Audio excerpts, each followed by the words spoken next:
Phillips Highway is your one-stop shop for all your outdoor needs. Replacing with new stone pavers will transform your driveway into a stunning work of art. Say goodbye to unsightly concrete and hello to beautiful, durable pavers that last for years. Visit StoneCore today and let's beautify your home together. StoneCore.co. We do outdoors better. Does the building you go to work in every day need a little love and attention? Jason Parker here with Performance Painting. Great companies take great care of the buildings their staff and customers walk into every day. If the building you're in doesn't match the vision you have for your company, we can help. Go to performance-painting.com. Our highly trained team makes the difference. Quality coatings applied with pride. Performance Painting! Bueller Air and Plumbing presents Are You Cool? Today's challenger, an asphalt marketer from Jacksonville, Florida. Meet Sheldon Fish. Today's category, air conditioner repair experts in Jacksonville, Florida. Oh, I bet it's going to be Bueller. Your question. Unlike Jacksonville, the Sahara Desert has a complete lack of air conditioner repair experts. What kind of camels do they ride? That's not really a question about air conditioner repair. 5 seconds. But that's a camel question. Pick a camel, Sheldon. The Arabian Dromedary. That's right, Sheldon. Like the majestic Arabian Dromedary, the skilled technicians at Bueller Air and Plumbing can repair any make and model of air conditioner the same day you call, making sure you are cool. They don't spit, do they? No, but Steve, the new guy, has a bit of a hump. Stay cooler with Bueller. Visit BuellerAir.com. You've been listening to Bishop Kenny Football on WJXL 92.5 FM, 1010XL. 10XL. This is 1010XL. We now join regular programming. The Friday Night Lights have been shining all over the First Coast. This is the Southeast Orthopedic Specialist Friday Night Lights. Friday Night Lights. Brought to you by Duck Rooter Plumbing, Septic and Air Conditioning, a proud partner of the Jacksonville Jaguars. Now it's time to break it all down. Here are your hosts, Hacker and Andrew Gibson. And for the 18th consecutive season, we welcome you into the Friday Night Lights postgame. It is the Southeast Orthopedic Specialist Friday Night Lights postgame presented by Duck Rooter Plumbing, Septic, and Air Conditioning with Andrew Gibson. The Hacker Ryan Green with you.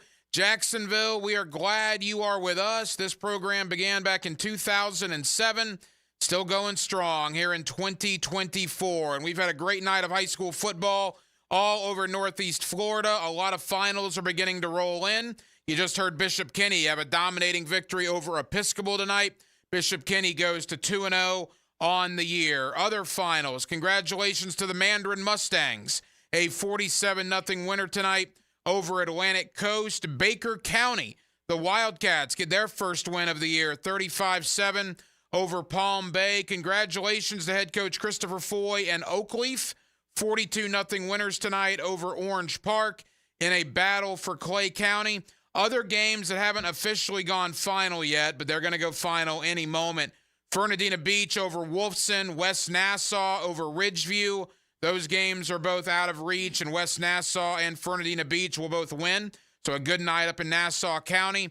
The Nice Panthers, maybe the biggest surprise of the night. Not that they won, but by their winning by this much over Creekside. Last score we have 38-7. Nice over Creekside in the fourth quarter. St. Augustine is about to go to 2-0. They lead Menendez 34-7. And how about Ponte Vedra? Last score update we had, Ponte Vedra leads Bartram Trail 28-14 in the fourth quarter. As I welcome in Andrew Gibson for another year under the Friday Night Lights. Gibby, great to be back with you, and a lot of interesting outcomes early on here on this Friday.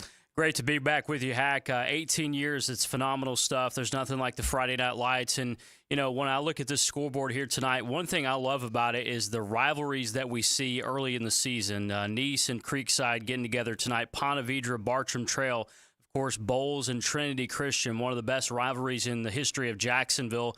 And it's only week 2. I love to see these rivals get together early in the season. Couple of finals that have rolled in. Mandarin 47-0 over Atlantic Coast. Mandarin we knew was going to be good. 2 weeks in, I think they've outscored their opponent roughly 104-13 in wins over a good Creekside team and an Atlantic Coast team tonight. Mandarin's loaded. Their 5-star wide receiver, Jamie French, committed to Texas earlier. Now, my understanding is quarterback Tramel Jones left this game with an ankle injury. We don't know the severity of it yet. But clearly, Gibby, 2 weeks in, Mandarin is living up to the hype. Mandarin's on a mission. They're trying to get that state championship. They fell short last year, and just hearing the guys talk at High School Media Day and hearing Jamie French talk about the where they're trying to get to, and Tramel Jones. If you haven't heard Tramel Jones speak, he's such a bright kid, well-spoken, just a really sharp interview when you talk to Tramel Jones. So hopefully he's going to be all right with the injury that he had tonight. And look, Mandarin is as loaded as any team in this area, and I think they're on a mission. Those 3 young men that I talked to at High School Media Day, it was Tramel Jones, the quarterback, it was Drake Stubbs, the safety, and it was Jamie French, the wide receiver. Stubbs is going to Miami. Jones is going to Florida State. French announced today he was going to Texas. Gibby, I've had the luxury of talking to hundreds, if not thousands, of high school kids over the years. I have never been as impressed with 3 young men on the same team as I was with those Mandarin kids. You want to talk about articulate, polite, thoughtful, whatever other adjectives you want to add in.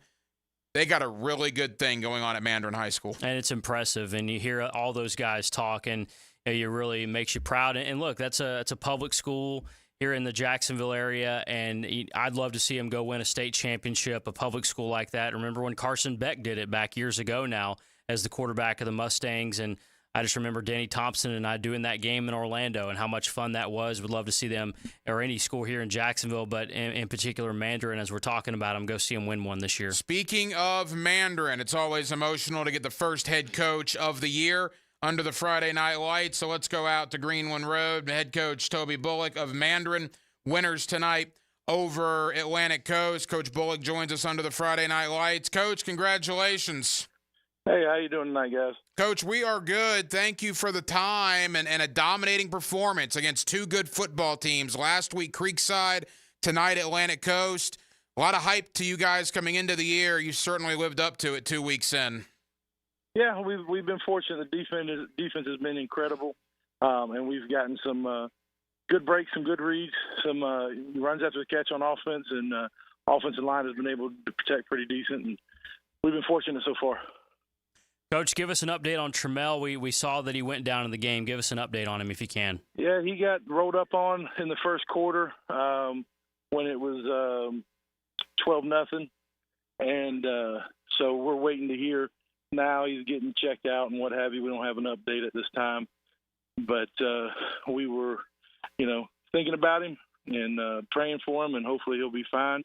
And we had 2 other young men, one in particular, Knox, is a freshman quarterback, step up and had his low moments, had some high moments, and then also we call him Deuce, but DeMarcus Scanaway Jr. had a couple really nice bright moments, and we were able to run the ball pretty decent to help those guys out. Couple more for Toby Bullock, the head coach of Mandarin, winners tonight over Atlantic Coast. And obviously, Coach, we don't know about the severity, but we know that Tramel did not come back in the game. As a head coach, when your team sees your starting quarterback go down, do you rally the guys? Do you get them together? Do you explain the situation? What takes over in that moment? Because you guys didn't miss a beat after Tramel left the game. It may not look that way, but we missed a lot of beats. We didn't transition our personnels real well. We didn't communicate and echo the calls real well offensively. The coaches and I offensively didn't do a good enough job in the first half, and settled down at halftime, got a little better in the second half with those younger quarterbacks. So we did miss a beat, but luckily our defense is as good as they are, and we got carried by them tonight, and they were exceptional for us, and we were able to overcome. We had, I believe it was 3 touchdowns called back in the first half, which was pretty frustrating from different penalties. And we thought that we got a couple face mask calls that didn't get called, but it is what it is. And we were able to overcome it in the second half and play a much cleaner, much better second half. Coach, got to ask you about Jamie French committing to Texas today. How proud are you of him and the whole process that he's gone through? He could go anywhere in the country, and today he decided on Texas. Yeah, it's pretty remarkable. We love him to death. You know, he's the all-time leading receiver in Mandarin history, and it's pretty great to get to see him, you know, pick somewhere. When Coach Saban retired, it was a blow for him, and he has found a place that he loves, and is so excited to go, and we're excited. And you know, anybody that knows me, I'm a little bit on the heavier side, and I've gotten eaten at Franklin Barbecue in Austin before, and I am super excited to have a reason to go back to Franklin's Barbecue in Austin. So, and it's a great reason with Jamie French. Love it. Well, I don't know if you heard, we were talking before you came on, Coach, and when I talked to those three young men at Media Day, Stubbs, French, and Jones, as impressive a trio on the same team as I can remember. Really enjoyed the conversation with those young men. You got a good thing going on at Mandarin this year. Keep us updated on Trammell. Best of luck against Sandalwood next week. Thank you so much. We're looking forward to it. There you go. Toby Bullock of Mandarin. Really appreciate his time tonight and a great effort by the Mandarin Mustangs. Donovan Maslin of Raines is 2 minutes away. Before we get there, let's head out to Baker County. Head coach Kevin Mays, the head coach of the Baker County Wildcats. They are winners tonight over Palm Bay. Coach, congratulations on the win. Thank you, guys. Good to be back on the winning side. Yeah, look, last week, I mean, obviously Bradford's very good, and it was a very, very tight ball game in week number 1. I mean, no loss is a good loss, knowing you and then the standard you guys have out there at Baker County. But a good effort. You come back a week later, a dominating effort tonight. You must have been very pleased the way the kids responded. Yeah, after a loss like that, you worry about where the kids' heads are going to be. And to watch them respond and come back the way they did tonight against Palm Bay, yes, I was very pleased with the way both sides played tonight. Coach, tell us about some standout performers in your team tonight. The one I got to say, and you know, I always give him a hard time because he's a kicker. We had Brock Boatwright did a great job tonight, kicked a 45-yard field goal, which was his longest. So I wanted to give him a shout-out because, obviously, you know, Coach, that can be a weapon for us later on. But the whole defense has played really well.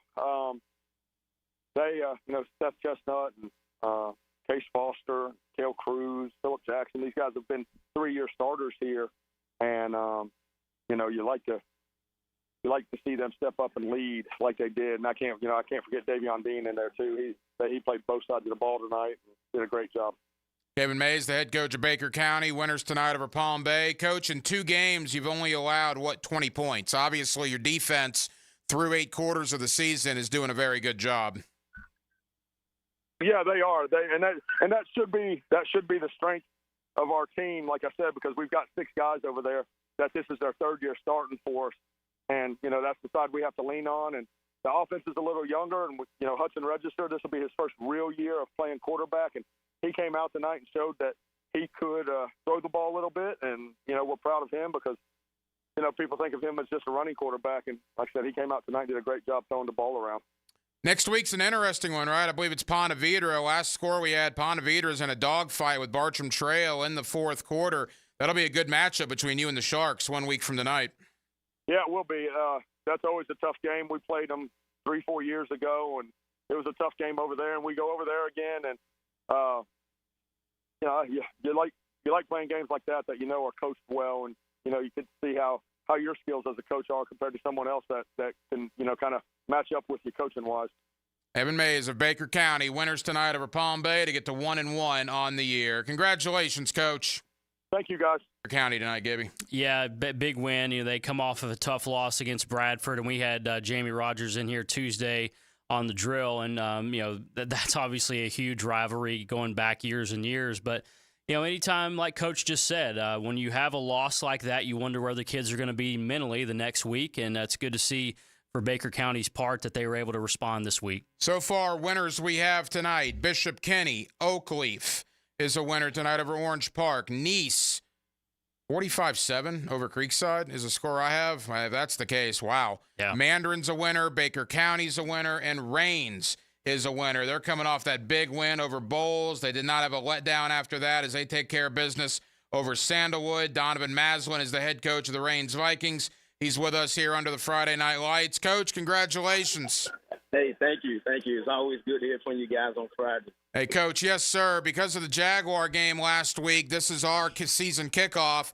First off, congrats on an enormous road win last week against Bowles. And obviously the kids didn't get too high because you come out tonight and take care of business against Sandalwood. Yeah, that was one thing we talked about all week. We didn't want to have a second game let down. We want to come out, firing on all cylinders. We didn't want to, we wanted to minimize our mistakes that we made last week, clean it up, and then come out and just play team ball tonight. And I thought we did that very well. Coach, tell us about some of your guys tonight. Tonight, man, the defense as a whole, they played great football. Up front, they were physical, and then our secondary and linebackers flying around and making tackles for losses. Timothy had a pretty good game. For the time that he was in there, made some great throws down the field to Zion Butler and Caleb Lampus, and then we got some good runs in by Darius Washington and Bernard Brown and Curtis Asbury. So just overall great team win. We had a good punt return by Jamarcus Gibson for about 65 yards maybe or so. That was electric. We've been missing that part in our game. Having a return man that can return the football in the return game. Donovan Maslin of Reigns, winners tonight over Sandalwood. Coach, I mentioned Toby Bullock of Mandarin when I got to speak with his 3 young men at Media Day. I wanted to tell you as well, when I talked to Solomon at Media Day, same thing. Unbelievably impressive young man. I mean, here's a kid that's a 4-star, even a 5-star on some websites, committed to Florida State, could have gone anywhere that he wanted to. But kudos to you, your staff, that entire school and program at Reigns, because that young man was unbelievably impressive. Yes, sir. Yes, sir. And it came in as a 9th grader. He knew what it is that he wanted to do. So he kept his head down. He grinded. He grind, year in and year out, every summer, every off season, to get bigger, to get faster, to get stronger, and just to get mentally sharp in the game and his position. So to see him, matriculate through his 4 years here, to see the people that was around him that helped him, that cultivate, help him grow to this point. And he's a humble kid that knows exactly what it is that he wanted to do. And we just, we're blessed that he was able to come. His mother graduated from Reigns, so he just wanted to make sure he continued the family legacy. And he's laying a great foundation for our program and, what we stand for. So it's just good to see him come out, and just, change positions this year. He's playing inside guard now, actually, and just learning that position more, and it's only going to take, be great from here on out. Coach, one of the guys I wanted to ask you about was Jayon Simon, one of your top defensive linemen, committed to Rutgers back in April. How's his development gone for you? Oh, man, one thing about Jayon, he's going to work on his craft. He's going to work out every day, either before or after practice. Sometimes he would go to the Y before school, and then, he'll do a workout after practice. So he's just always working on getting better, developing. And, one thing I wanted, I challenged him this year. I wanted him to be unstoppable. I wanted him to be unblockable. Like he has the ability to do it. He has the mindset to do it. It's not about being consistent. Like last year, we saw spurts of his dominance, and this year it's all about being consistent and just overpowering the O-lineman. And, he's doing a great job of that. He got a sack tonight. If he don't get a sack, I'm going to be upset at the game. So if you don't get a sack a game, it's a problem. But he's a humble kid that understands, how to work. And, he's gotten very stronger. He's put on more weight, so I think he's about 285 now. And, he ran 12.5 last sprint with his past spring in the 100. So he can move the weight very well. And, he has great switch. And it's just fun watching him play and just dominate, in games. Of course, when Solomon and, him going at it and fighting, being that they're playing interior now, it's a great matchup, and it's only making each other better, and all the O-linemen and all the defensive linemen better. So they feed off of those guys, and they're doing a great job. Donovan Maslin of Reigns, winners tonight over Sandalwood. Coach, final thought. Trinity Christian next week. If I'm accurate in that, that's always a lot of fun, right, when you guys and Trinity get together? Yeah, definitely. It's a lot of fun, and, great program over there with Coach Dorman. He's done a great job in his career, and, you can only respect it. We don't take anybody for granted. We respect all our opponents. We're excited to get back home in the graveyard after being on, 2 road games to start the season. And we're going to, it's a blackout game for us, so we want, the family and friends to come out, get their black shirts, and then just come support the community. It's going to be a great atmosphere, for both teams to come out and just play great football. And, hopefully we can come out on the winning side of it. Raines Vikings now 2-0 with wins over Bowles and Sandalwood. Donovan Maslin of Raines, congratulations on the win tonight, Coach. Yes, sir. Thank you. We're sending our prayers to Terrell. The coach told me he was injured. I don't know the severity, but, we want to send prayers to him for a speedy recovery to his family and, the veteran. Absolutely. Thank you, Coach. And again, for people that are just joining us, Tramell Jones of Mandarin left the game against Atlantic Coast with what appears to be an ankle injury. He got it rolled up on. We don't know the severity of it yet. Mandarin was up 12-0 when Tramell Jones left. They ended up winning the game 47-0, which is a credit to those young men to finish the job. But talking to Toby Bullock, the head coach of Mandarin, nothing on it yet. We'll ask Dr. Kevin Murphy, as a matter of fact, when we have him on, of Southeast Orthopedic Specialists, about ankle injuries. But anytime there's a quarterback locally committed to Florida State, that's the starting quarterback of maybe the best team in the area and one of the best teams in the state, it's certainly a topic of conversation. Yeah, it's a huge story right now in the city with Tramell Jones being one of the top guys in the area. Regardless of position, Tramell Jones is one of the best players in the city of Jacksonville. And like Coach said, prayers and thoughts to him. And hopefully he's going to be fine. Like Coach Bullock said, hopefully he'll be fine, and we'll see him back out there next week. Gunnar Cox, the head coach of West Nassau, 60 seconds away before we get there. Let's see, Mandarin, we mentioned 47-0 over Atlantic Coast. Beachside, a winner tonight over Inglewood, 58-14. It was Baker County, 35-7 over Palm Bay. We're going to get Colin Drafts of Nissan, 45-7 over Creekside. Now, keep in mind, Nice beat Ponte Vedra last week, 24-7.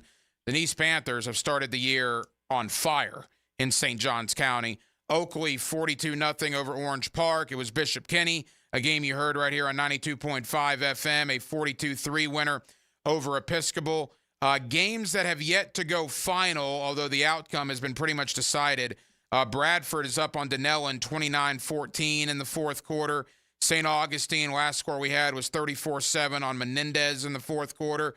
Right now in the fourth quarter, we have Ponte Vedra 28-21 over Bartram Trail. In the fourth quarter as well, last score we had was 14 apiece between Westside and Tacoy Creek.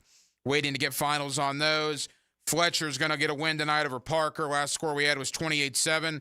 And maybe the game of the night right now, Gibby, in the fourth quarter, we got Riverside 35-32 over Fleming Island. A lot of these games have got to be getting close to going final. Yeah, I was looking at that score a second ago. 35-32, the last score we had for Riverside and Fleming Island fourth quarter. That's a shootout, man. That's back and forth, 3-point ball game. Let's go to West Nassau. Gunnar Cox is the head coach of West Nassau. They are winners tonight, and Coach joins us under the Friday Night Lights. Coach, congratulations. Thank you. My kids are playing hard. They're working hard. They're getting better every week. Well, look, 46-0 is 46-0. Not only your offense, not only your defense. My goodness, a total team effort. Yeah, we just keep telling our kids we're just trying to keep getting better every week. My message is here to the kids: we're going to do the little things right. We're going to make sure we're stepping with the right foot when we're blocking. We're going to make sure we're wrapping up and tackling, and we keep getting better every week. And I'm proud of my kids. They're working really hard. Coach, tell us some of the guys that stood out for you on the field tonight. I mean, I want to give really a credit to my offensive line. Everyone always talks about the skills kids. I feel like up front, my offensive defensive line are doing really well. Really strong kids. They're really young too. We start 3 sophomores on the front, and then we also rotate some freshmen at defensive line. So they're doing really good. And my quarterback Bryce Arnold. He's a junior. He's the typical quarterback, very moxie. Dad's middle school head coach. He's just got the feel and the vibe for the team. Gunnar Cox of West Nassau. Coach, first time I've talked to you this season. Compare and contrast you as a coach, where your program is maybe 12 months ago, right, to where you are now. I imagine a very, very big difference in the last calendar year. Oh, it's really huge. We've really had a great offseason. I'm a big believer in the weight room, and so we're getting our kids, bigger and stronger and faster. And I really got really great kids. They really want to get to work. Really respectful kids. That's a big thing that everyone look at. You can have talent, but if you don't have the work ethic there, it's gonna be very hard to win games. So just really proud of my kids. My kids are really working really hard. Coach, tell me about Skylar Freeman. He's had a good start to the year. Skylar he's having a great, fantastic season. He's really came on, on and off the field. Having just a hard-nosed runner, and he really fits our scheme and our offense. And sometimes he's very hard to find. Behind the offensive line, he knows how to get the cuts and everything. He's having really a great year.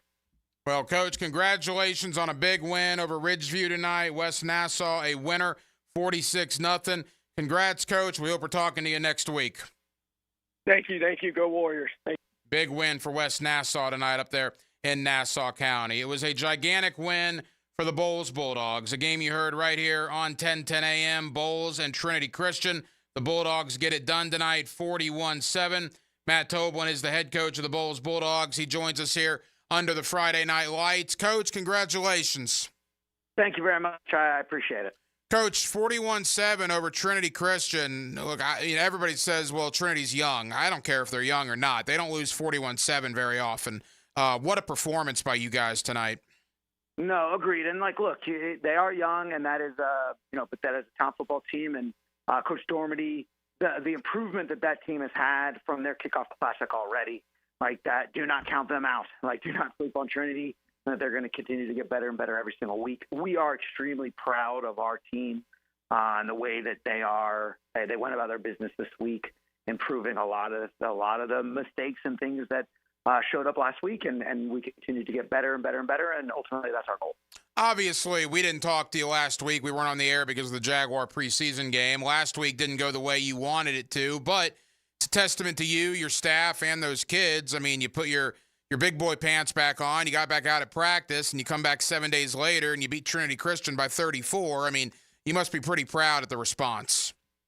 No, and that's our job. That's our job, to each time that we come out on the field is to play as well as we can and get better. We know ultimately, we're going to play really good teams, and once that's over, we got to pick ourselves up and go again. And there's no different. We get a win over Trinity. We got St. Aug next week.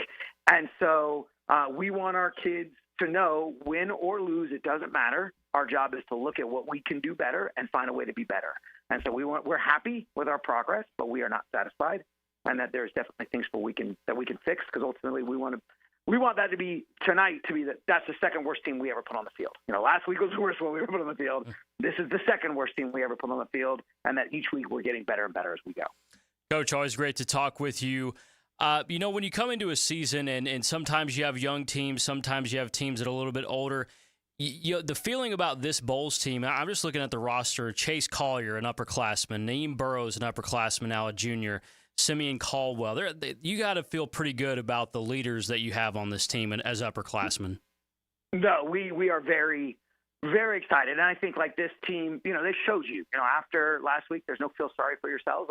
This team went to work and got better, and that we are really, really blessed with a lot of guys that are juniors and seniors that played a lot of ball the year before, and that not just because they're good ball players, but they've been through the battles, and they know how to deal with adversity, and they know how to deal with when they get punched in the mouth and how to answer. And so we are dealing with very mature kids who go about their business in a very business-like manner, and that's what makes being a Bull so awesome. Is the kids we have and the way we understand. Hey, look, that was last week. It's a new season. We move on to the next one. What do we need to do now? And I think that's ultimately what we're teaching our kids. That football is a game used to teach kids how to respond to adversity, how to respond to success, how to respond to anything that goes on in the world. And ultimately, if our kids leave our program and when something goes wrong in their life, they're able to say, okay, what do I need to do now? Then we've prepared them for life. And that's our number one goal. Matt Toblin of Bolles, you brought it up. It's going to be certainly the game of the area next week. You and Brian Braddock, I mean, let's be honest. I'm not going to say it, or you're not going to say it because I know you're too modest about it, but I'm going to say it. Two of the better head coaches in the area, two of the most well-respected head coaches in the area, two of the better programs in the area. I mean, Friday night next week, you and St. Aug. I mean, Coach, that's what it's all about for high school football. 100%. And we love the being put in that challenge, and they're going to test us, and they're going to force us as coaches to be outside our comfort zone because they put a lot of pressure on you schematically, and then it's going to force our players out of their comfort zone, and that's what we want. We want these early season games, and we want to be tested because ultimately a bowl's like it's about one thing, like us being ready for December, and that St. Aug is going to be part of that process. Win, lose, or draw, like we're going to be better for the competition, and that we are excited to go out and compete. Well, Coach, congratulations on a big win tonight over Trinity. Best of luck next week against St. Augustine. Thank you, guys. Appreciate everything you guys do. Matt Toblin of Bowls, 41-7 over Trinity. That's a good win for the Bulldogs. It's certainly an eye-opener. I mean, that's a classic, historic matchup here in the Jacksonville area when you talk about Bowls and Trinity Christian. And my goodness, the Bowls schedule, Rains, Trinity, and St. Aug in the first 3 games. Yeah. Holy cow. But you know what? You got to do it. Right. Because yeah, if you want to get to where you want to get to, guess what's going to be lurking? Those Miami schools. Right. So you got to play as good a competition as you possibly can. All right. All these games are beginning to come in final. We'll give you a complete scoreboard update. By the way, every phone call tonight, every coach on the Garbo Automall phone line, certainly appreciate that. The Southeast Orthopedic Specialist, Friday Night Lights postgame. Plumbing, septic, and air conditioning with Andrew Gibson, the hacker Ryan Green with you. We got a lot to do. We're going to talk to the good doctor Kevin Murphy of Southeast Orthopedic Specialist. We're going to give away a Gatorade Player of the Week and a couple of brand new features here under the Friday Night Lights, including our friends at San Jose Collision. They give you the collision of the night. Best game of the night? We might have just talked about it with Bowls and Trinity Christian. We'll dive more into that on the other side. We're with you for a while here. A lot of games just now coming in final. More victorious head coaches to come under the Friday Night Lights, 1010XL and 92.5 FM. The Truth Teller here. Seminole football is here. I'll be joined by Todd Fordham and Niall Lawrence Stample. It's the Seminoles Roundtable with Baloo. Find it on 1010XL's Seminoles YouTube page or wherever you find podcasts. Here's Linda Beaver. Hey, school's in session, and here's today's lesson. We have hundreds of new vehicles. Trax starting at $2.99 a month. Traverse for $3.99 a month. Silverados as low as $4.99 a month. And they all come with a 20-year, 200,000-mile warranty. That means you and your soon-to-be drivers will be protected for the next 20 years. Plus, every purchase will help fund a teacher's project in our schools. Your next assignment, get to Beaver Chevrolet in Jacksonville. Deadline August 31st. We're here to wow you and our teachers. Introducing Gatorade Water. Alkaline and electrolyte infused for great taste. Gatorade Water, always in motion. Find it at your local Winn-Dixie. For the athletes who give everything, nothing beats Gatorade. The studied, tested, and proven fuel of the world's greatest athletes. Gatorade Water, proudly supporting high school sports on the First Coast. Bueller Air & Plumbing presents Are You Cool? Today's challenger, an asphalt marketer from Jacksonville, Florida. Meet Sheldon Fish. Today's category, air conditioner repair experts in Jacksonville, Florida. Oh, I bet it's going to be Bueller. Your question. Unlike Jacksonville, the Sahara Desert has a complete lack of air conditioner repair experts. What kind of camels do they ride? That's not really a question about air conditioner repair. 5 seconds. But that's a camel question. Pick a camel, Sheldon. Arabian dromedary. That's right, Sheldon. Like the majestic Arabian dromedary, the skilled technicians at Bueller Air & Plumbing can repair any make and model of air conditioner the same day you call, making sure you are cool. They don't spit, do they? No, but Steve, the new guy, has a bit of a hump. Stay cooler with Bueller. Visit BuellerAir.com. Get the latest on the Gators from one of the greatest Gators. Touchdown, Gators! Chris Doring joins Dan and Jeff on the Drill Tuesday morning on 1010XL. Go Gators! Brought to you by the personal injury attorneys of Farah and Farah. This is your Mad Dad's Update with Chapter President Donald Ford. In our effort to curb crime, drugs, and violence during the summer months, we are offering Friday Night Lights. It has already started and will be going until school starts back. It is every Friday night from 6:30 to 9:30 at the Blacktop, 5732 Normandy Boulevard, and behind the Potter's House Christian Academy. We manage 3 basketball courts. You are not running on the cement. We have covering on each court. The Lakers, the Magic, and the Heat. Ages 15 to 40 years old. This will give them something to do other than selling drugs and getting into trouble. We have monitors there giving leadership. We have to wake up, stand up, and speak up. Hit me on Facebook and tell me what you think. Or MattDadJacksonville.com.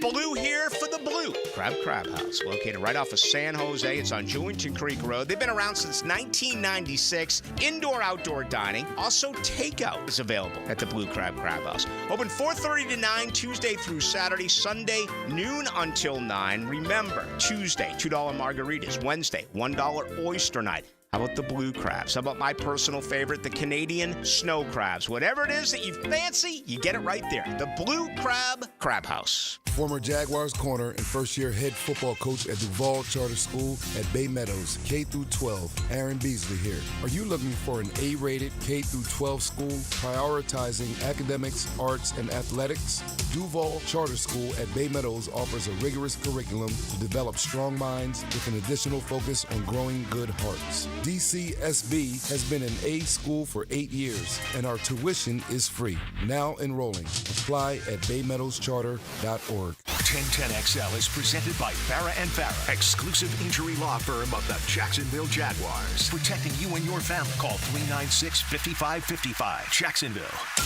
I know football. Now, the Southeast Orthopedic Specialist Coaches Corner on 1010XL. A lot of finals rolling in here under the Friday Night Lights. Well, we've already talked to a bunch of victorious head coaches. Scoreboard looks like this. Mandarin 47-0 over Atlantic Coast. It was Beachside over Inglewood. Fletcher, a winner tonight over Parker. Baker County, winner over Palm Bay. Wow. Ponte Vedra over Bartram Trail. Congratulations to the Sharks. 28-21. Ponte Vedra gets it done. Nice over Creekside tonight. Fernandina Beach over Wolfson. Old Plank Christian, a winner tonight. We're going to have Coach Davis of Old Plank Christian coming up in just a moment. We had Oakley 42-0 over Orange Park. And the St. Augustine Yellow Jackets, winners tonight over Menendez. With that, let's go down to St. Johns County. Brian Braddock, the head coach of St. Augustine, here with us under the Friday Night Lights. Coach, congratulations. Hey, thanks. I appreciate it. Coach, 34-7 over Menendez, dominating performance on both offense and defense. You must be very pleased. Yeah, and to be fair, they scored right at the very end to make it 34-14. Okay, yeah. But credit to them. They got some really good young players. They were playing hard to the end, bunch of them in. But yeah, really happy to get the 2-0. Coach Rivers at Menendez is doing an outstanding job. They're vastly improved over the last couple of years, just consistently getting better and better. They jumped up 7-0, and then our guys were able to score 34 in a row. So that was a great way to answer. You know, I asked Toby Bullock of Mandarin about this earlier. I'll ask you the same question. And needless to say, for people that follow high school football in our community, there was some hype surrounding you guys coming into the year based on what you did last year, obviously, and the returning players that you had. 2 weeks in, you're 2-0. You've only allowed 20 points on defense. So you've scored, 76, it looks like, and beat Palatka and Menendez. Are you happy 2 weeks in with how your boys are performing? It's funny. We talked about this at halftime tonight. I'm ecstatic that we're 2-0. I don't know that our kids are having enough fun right now. I think when you come off of a season like last year, you can find yourself expecting some things to be easy. Find yourself playing to some preconceived ideal of what you think our team's supposed to look like. That's just not healthy and not productive. And so we have a lot to work on. We are a shadow right now of what we were as last season ended, and as we should be. I'm hoping that this year our August version's a shadow of what we are in November. But happy, no. Grateful to be 2-0, absolutely. But content. But we have a lot of work to do. Coach, who are some guys that we don't talk enough about with St. Augustine? Who are some guys like that? Do you have some names that come to mind? Absolutely. The first one that just jumps off the page when you ask that question is Braylon James. Braylon is a 3-year starter, not as acclaimed as some of his senior teammates. He's committed to Cornell University, Ivy League. He's a tremendous football player. He's a tremendous young man. Had a big interception tonight, a big tackle for loss on a screen. I wish we had 40 of him. But he's the first one immediately that comes to mind. Brian Braddock of St. Augustine. Coach, I know you've enjoyed this win for about 30 minutes, but we just had Matt Toblin from Bowles. You know what I'm going to ask. I mean, that's what high school football is all about next Friday night, right? I mean, you guys, Bowles, Duval County, St. Johns County, two of the better programs in the area going at it. I mean, that's going to be a lot of fun next Friday night. Yeah. It's an exciting game, you know.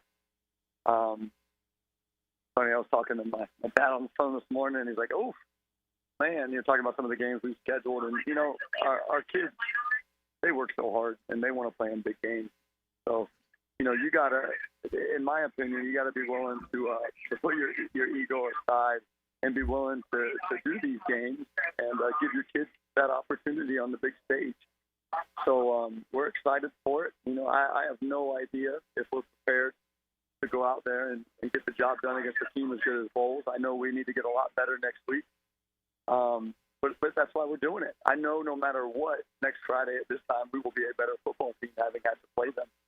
So we're really looking forward to it. Coach, your terrific wide receiver, Carl Jenkins Jr., just committed to UCF at the end of June. That's big time, going to play Big 12 football. How proud of you are you of Carl Jenkins? Super proud. He's an awesome kid, such a hard worker. You know, he's obviously blessed with some talent, but he's really worked to maximize his talent, and he's so easy to coach.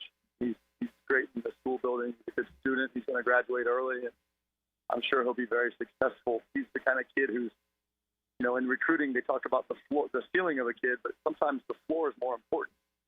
And when you have character like CJ has, his floor is exceptionally high, which makes him a really low-risk recruit for many major universities. Because he's a great kid. He's a maniacal worker. So you know that you're going to have a bust in CJ Jenkins. So he's a great get for UCF. Brian Braddock of St. Augustine, the Yellow Jackets 2-0 on the year, a winner over Menendez tonight. Next week, Bowles and St. Augustine, a game you'll hear right here on 10:10 a.m. Coach, congratulations. Thanks, guys. Appreciate it. Big win for St. Augustine, as always. And when they get together with Bowles next week, Gibby, early season, you know, one of the bigger games of our area. It's going to be outstanding. Can't wait for it. And you know, St. Augustine's one of those schools here that, man, they are so talented. They're just scratching and clawing and just trying to break through for that state championship. Maybe it happens this year. Last year, they came so close. Remember that? They came so close last year, but they've got the talent enough to go make another run like that. Tim Krause of Bishop Kenny, 2 minutes away. Before we get there, let's go to Coach Caleb Davis of Old Plank Christian. They are winners tonight to get to 2-0 on the year. Coach, congratulations.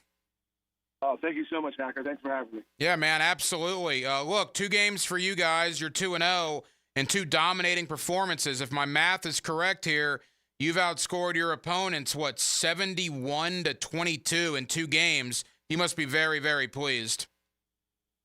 I am. I'm really proud of our kids. I've just been blessed enough to put together a really great staff. I mean, whenever you have a Frank Andrea, who's, you know, probably forgot more football than I'll ever know as your offensive coordinator, and a guy like Jerry Turner, who played so long professionally as your defensive coordinator, they make me look really good on Friday night. Coach, what's it like having Frank there as the OC? What's that like for you? Frank's my guy, man. He's been calling us up for years. Dude, Frank's the man. So I think I'm going to make Frank call y'all from now on out. I mean, that way I can get Frank on here. It's fantastic. I mean, we have lunch every day at school. We teach middle school math. It's just such a blessing. I mean, God just opened a door and allowed Frank Andrea to just kind of land in my lap. And I couldn't be more happy to have him. And, I mean, not to mention our offensive line coach, John Carley. They kind of got them in a package deal. He's also our strength and conditioning coach. And you guys know, the game of football, it's you're good in the weight room and you're good up front, you have a chance. So with those 2 guys on the staff, and I couldn't be more lucky. Coach, you talk about the strength and conditioning. You know, when you have a football team, you always see guys that grow in the weight room. Give us some guys that you've seen their bodies transform in your program. Our quarterback's the first one I kind of talked to.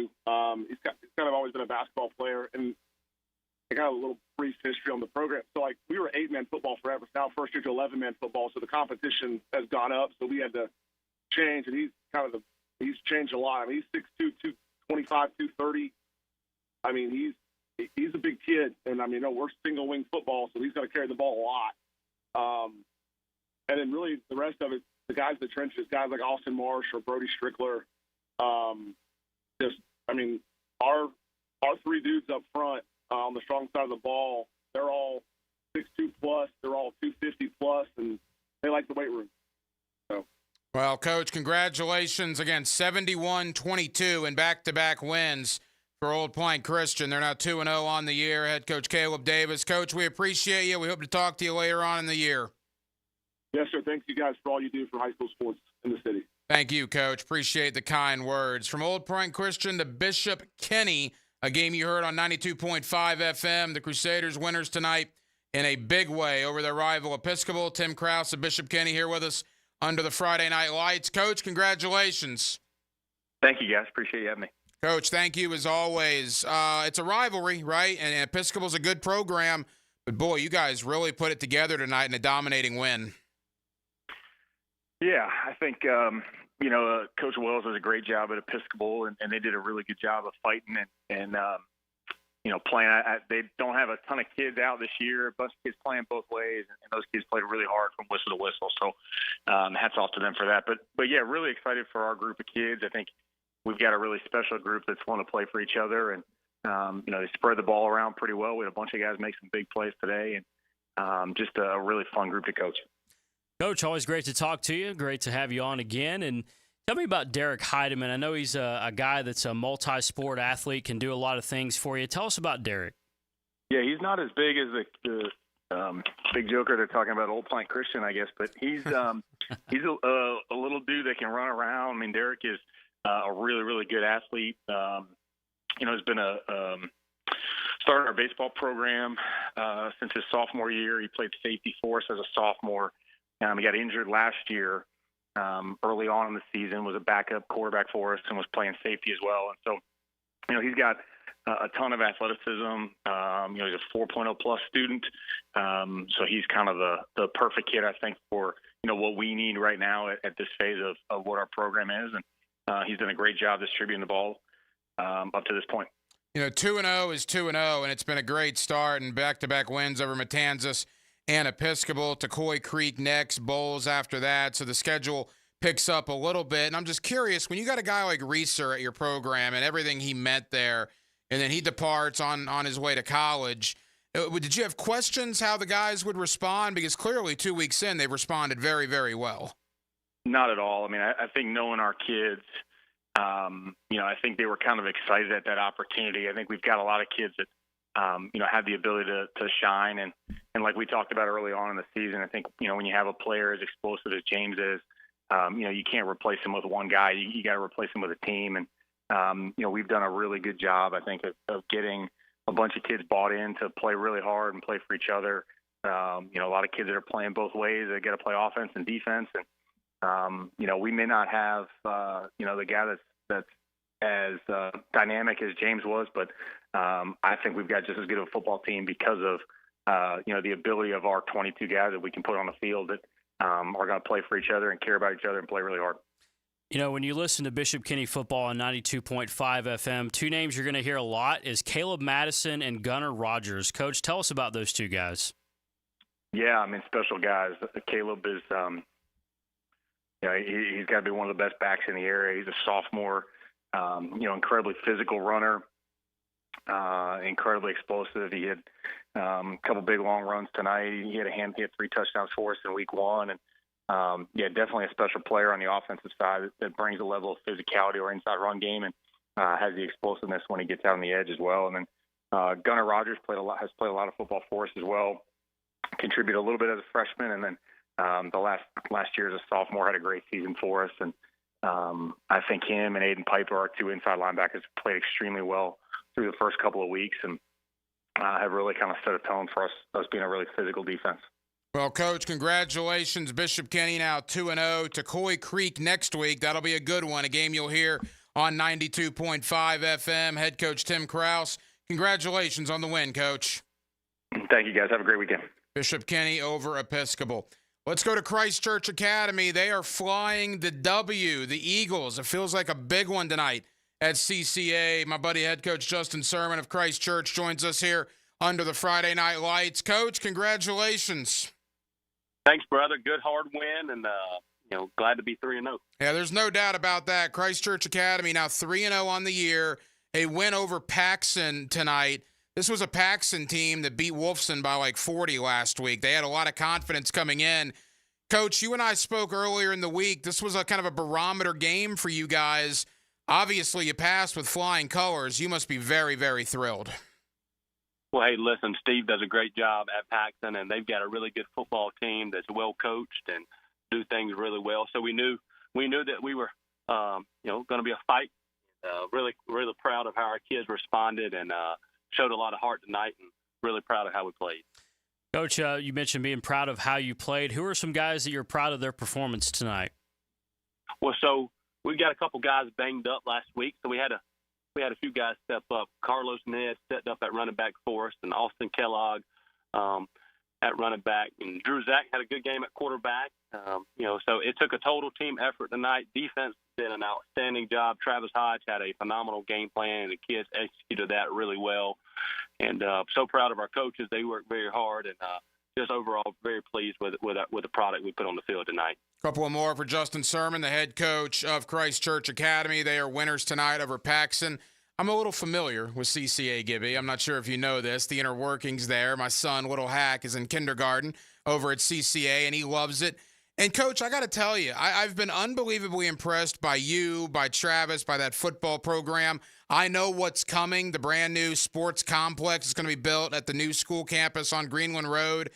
There's a lot of really positive things happening with CCA, and the fact that you're 3-0 this year, a win over Paxson, my goodness, that arrow is certainly pointing up. Yeah, here's the thing.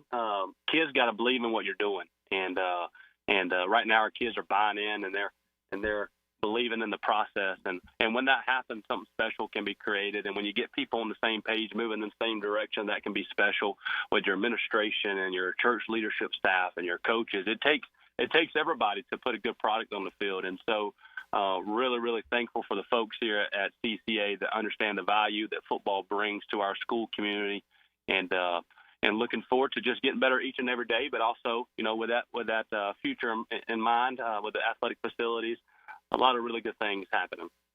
Coach, I got to ask you before we let you go about Kyrie Wilson. He's really putting up some numbers here to start the year. Listen, Kyrie's a phenomenal player, and you don't have to do a whole lot of coaching with Kyrie. You give him the football, it kind of makes you look good, right? He's one of our kids that kind of got banged up a little bit last week, and so he was out tonight, and so we needed a few kids to step up, and like I said, they did that, and so Kyrie did a good job all week at helping those guys understand the game plan, and really looking forward to getting him back here in the next couple weeks. Coach, Little Hack is asleep, but rest assured, when I wake him up tomorrow morning and tell him CCA got the victory, he's going to be all sorts of fired up. Congratulations on a great start, 3-0 for Christ Church Academy, and best of luck next week, Coach. Amen, guys. Appreciate it. Have a good weekend. Justin Sermon, the head coach of Christ Church Academy, 3-0 on the year. There are some barometer games, and let's be honest, with Christ Church Academy and their roster size and things along those lines, Paxson is a barometer game for CCA. Yeah. And to go out there and win that game and put a dominating defensive performance like that, I don't think you can really state how big a win that is for that program. That's a statement win. I mean, it just shows you, like you're talking about, the direction they're going and the facilities that are in the works.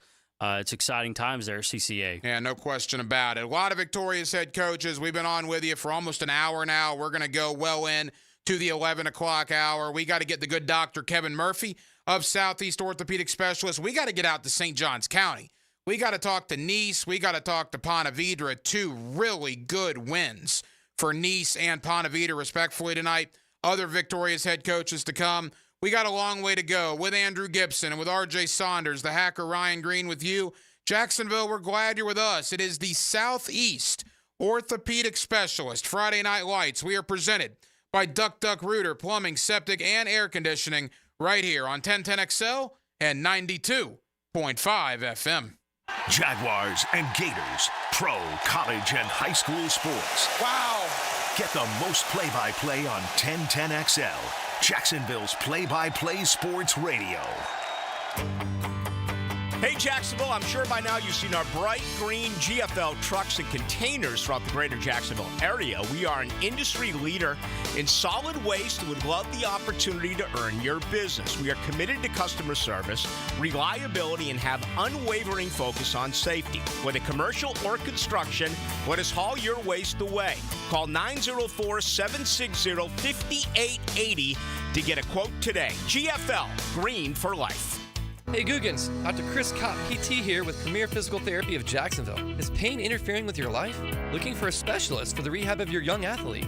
Whether recovering from injury, surgery, or improving overall function, Premier PT Jax provides personalized treatment with compassionate care. My team of experts are ready to serve you at 3 locations, Ponte Vedra, San Pablo, and US 1 Phillips Highway. Visit PremierPTJax.com or call 904-996-6922. PremierPTJax.com, where your journey to wellness begins. Collisions happen on every play in football. Collisions also happen every day on the road. If you need auto body repair, from a $30 job to a $30,000 job, trust San Jose Collision in Mandarin. Meet Cheryl. Hey. She's on vacation and lost in the moment. Unfortunately, so is her Chase debit card. It's got to be somewhere. Maybe she lost it at salsa night. These skirts should have pockets. Or maybe she lost it at Pilates. 3 and 2 and... But she's not worried. With the Chase mobile app, she can lock her card till it turns up. Tools that help protect. One bank that puts you in control. Visit chase.com/checking. Chase, make more of what's yours. Chase mobile app is available for select mobile devices. Message and data rates may apply. JP Morgan Chase Bank, N.A. member FDIC. Homeowners, good news for you. Accent on 4. Listen up. Loan Pronto now has mortgage rates that start with a 4. Prosser here. It's true. Mortgage rates have plummeted. So low, we haven't seen them in a long time. If your current rate is over 6%, you can dump it and lower your house payment big time. Loan Pronto just locked in a homeowner at 4.99% APR. So whether you got your loan last week, last month, or last year, it's time to call Loan Pronto. Even if you're in process with another lender, stop now. Call Loan Pronto. Ask about their zero-cost rate reduction home loan. You can lock in a lower rate with no closing costs in a matter of days, with almost no paperwork and usually no appraisal. And if you act now, you can even skip your next 2 house payments. Call now. Loan Pronto can give you a rate quote in minutes with no hard credit pull and no upfront fees like those other guys. Call 904-999-1508 or loanpronto.com. Call 904-999-1508. Equal housing lender, NMLS 1661781. Owner approved credit, NMLSconsumeraccess.org. 911, what's your emergency? Help, we don't have air conditioning. Ma'am, 911 is for emergencies only. Well, my husband's trying to stuff himself in the refrigerator. I see. Well, maybe you should call Duck Duck Air Conditioning. To get him out of the fridge? To get a new AC system. Beat the Florida heat with Duck Duck Air Conditioning, Jacksonville area's AC experts. For service, repairs to new installations, trust the Duck. DuckDuckAC.com. Frank Frangie here for Stanley Pools. You know, pool design has come a long way, and if your pool is outdated, Stanley Pools specializes in bringing older pools up to date for the whole family to enjoy. That's why I did it a few years ago, and man, I love the way my pool looks now after we added travertine pavers and so much else. Stanley Pools has been serving our community since 1988. So call them today at 269-7277 or find them online at StanleyPoolsFL.com. That's Stanley Pools, a family tradition of fine swimming pools. You can't go inside your home team's locker room, so Jags beat reporter Hayes Carline goes there for you. Work on 3, work on 3, 1, 2, 3, 4. Hayes Carline here. Find my blog at 1010XL.com. Brought to you by Roland Reach Plumbing, where quality and experience count. Chelsea here. Summer is winding down, and so are prices at the Renewal by Andersen end of summer window and door sale. Upgrade your home with custom Fibrex windows and doors. Whether you need custom energy efficient, hurricane resistant windows, or a stylish patio door, we've got you covered. A better way to a better window. Visit us at bestwindowsflorida.com for details. Transform your home before fall with the end of summer sale. Proud partner of the Florida Gators. License number CGC 1527613. Navy Mutual was created by service members for service members, so we know what it means to serve. Our policies have no active duty service restrictions, so you can rest assured that you're covered no matter your duty station, home or abroad. To go even further, we promise that premiums will not be higher for those who serve in dangerous environments, including aviation, diving, or on deployments. Let us help you protect those you love the most. Learn more at NavyMutual.org. Looking for a new or used firearm? Beach's Jewelry and Pawn in Jacksonville Beach will get you locked and loaded. New firearms coming in weekly and always looking for used guns. No lines and no waiting. Online at beachesjewelryandpawn.com. 1010XL is presented by Farah & Farah, exclusive injury law firm of the Jacksonville Jaguars. Protecting you and your family. Call 396-5555. Jacksonville. This is the Friday Night Lights postgame, presented by Southeast Orthopedic Specialists. Brought to you by Duck Duck Rooter Plumbing, Septic and Air Conditioning on 1010XL. Busy night all over Northeast Florida, week 2 of the high school football season. We got a bunch of coaches coming up. Christopher Foy of Oakleaf, Colin Drafts of Nice, both coming up in a matter of moments. Marty Lee of First Coast is on deck. Quickly, though, a scoreboard update in case you're just joining us. Bowles, a 41-7 winner tonight over Trinity Christian. It was Oakleaf, 42-0 over Orange Park. St. Augustine, 34-7 winners over Menendez. Congratulations to Fernandina Beach, 49-6 over Wolfson. How about Tocoi Creek in double overtime, beating Westside 28-22? That's a little Hacker After Dark magic right there. We had Zach Harbison on earlier this week. We'll have to go out to Tocoi Creek and talk about that double overtime victory. Nice, 45-7 over Creekside. We're going to get Colin Drafts on in a moment to talk about that. And congratulations to Middleburg, a 42-6 win over NFEI. We have a ton of coaches coming up here in the next 5 or so minutes. Let's begin out at First Coast High School with head coach Marty Lee. They are winners tonight to get to 1-1 on the year. Coach, congratulations. Hey, I appreciate you, Hack, man. You know, it's always good to be here. I appreciate what you guys do for high school sports. And, you know, I'm going to tell you something. You know, I love your fifth quarter show, but I'm going to tell you something. There's no better place than the Southern Grill, and to go and celebrate high school and college and professional football. And that's what I'm doing tonight, and I'm here with you, Hack. I appreciate you. Hey, Coach. You know that, buddy. I do. You're one of my favorites. You've been one of my favorites for 18 years. This is our 18th year, Coach, it's been a long time, doing this show. And Marty Lee, I think, probably joined us one of the first shows we did back in 2007. No question about it. Talk about the performance tonight. You must be very pleased with their kids. Well, you know, we're playing ourselves into shape because of the heat index and the things that's happening here in Jacksonville.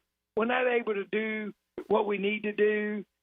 You know, we're trying to build our program back to where it was back from 08 to 2015, and got a great coach in waiting in Jarvis Parker. And you know, it's that time of year when I'm trying to prepare somebody to take over for me. And who knows? I might be with you one day on Hacker, you know? Yeah. You never know. We'd love to have you, Coach. Yeah, but, you know, I appreciate what Kip did. The guy's got a good young program. I mean, he's playing some competition. He's open with Brains. He's open with Jackson. Now he's open with us. You know, and he's in a district with Providence and I think it is Trinity. Yeah, so, you know, give that guy some credit. He's not afraid from competition, and my young guys are getting themselves in shape. We got a week off next week, and then we go and play Baker County. It's a big, strong, physical football team, but we're excited about it. Coach, you mentioned your young guys getting into shape and getting better. Tell us about some of those young guys. Give us a few names. Well, you know, Mike Hill is come in after Rodney Tisdale at quarterback, and you know he didn't have a great game last week. That tonight he had a really good game. Defensively, we scored 4 touchdowns on defense. And so you don't normally see that on a Friday night. And those guys did a great job, reading coverages and doing the things that we need to do. But we still are not where we need to be. It's really good and I know a lot of people don't like to have an open week, second or third week of the season. But I think it does us good. We're getting, acclimated to the heat index. And I think, we have a chance to be a good football team down the line. It's a very young football team, very, very young. And, Hack, when you get with a good young football team, you got to teach fundamentals. You got to teach responsibility and character, and that's what we're trying to do at First Coast High School. Have done it for 27 years, going to continue to do it. And you've done a terrific job, no question about it. Coach, final question, at least for this week. You mentioned the coach in waiting, and you and I talked at high school media day. Knowing that your time as the head coach is dwindling down a little bit, I think that's safe to say. What was it about this roster that brought you back for 2024? Well, it was a young roster, and we got a good young football coach in Jarvis Parker, and I didn't want to just put him in a situation where he could not be successful. I've established myself here in not just in North Florida, but in the state of Florida, and so the record, doesn't mean as much to me as it does to young coaches. If I could tell anything to young coaches, I would tell them, build character, build the strength of your program. I'm not worried about wins and losses.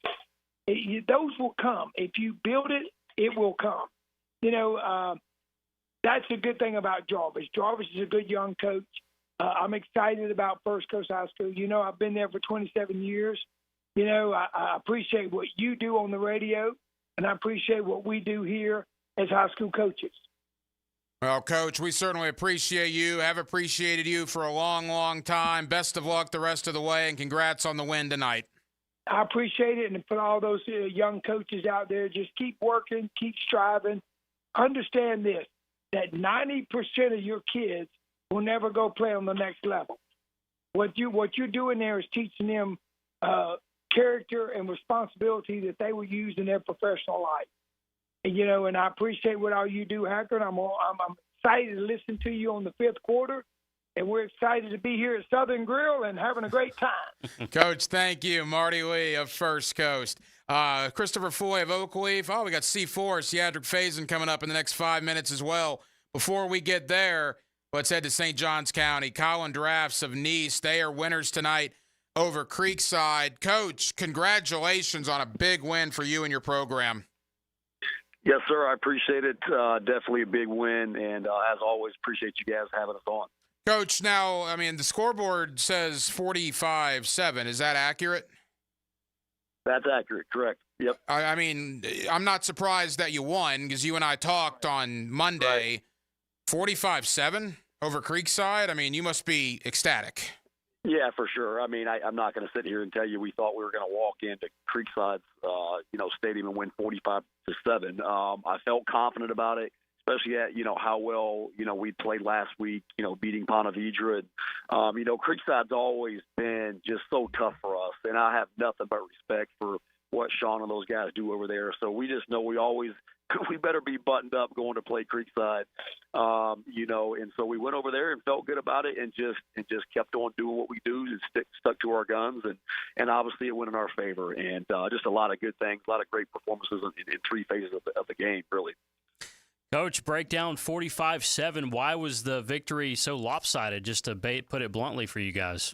Yeah, it was. It was only 17-7 at halftime. So it was a tight game. It was probably we scored first. I think I have to think about who it was. I think maybe it was Braden Felder again. It was Vernon Stevens, another one of our receivers who's starting to make a name for himself. They scored quickly, and then we ended up taking a 10-point lead at halftime. So you're certainly thinking like, hey, this thing's far from over.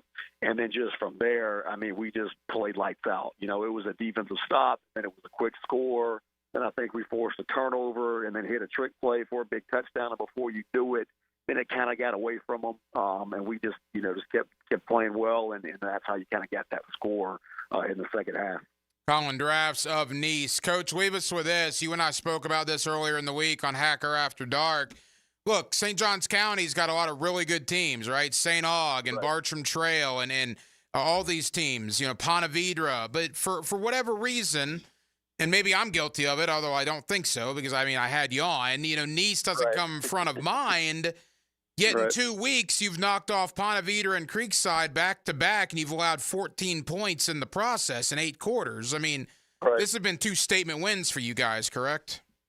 Absolutely. We're playing great football right now, and not enough could be said about our defense. Those guys are flying around and playing just confident as could be.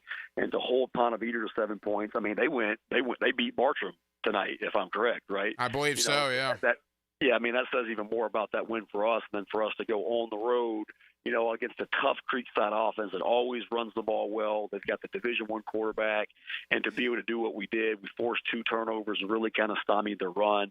And I'm excited for those guys, I feel like the obviously a lot of potential there if we could stay healthy and keep playing well on that side of the ball. And to answer your question though.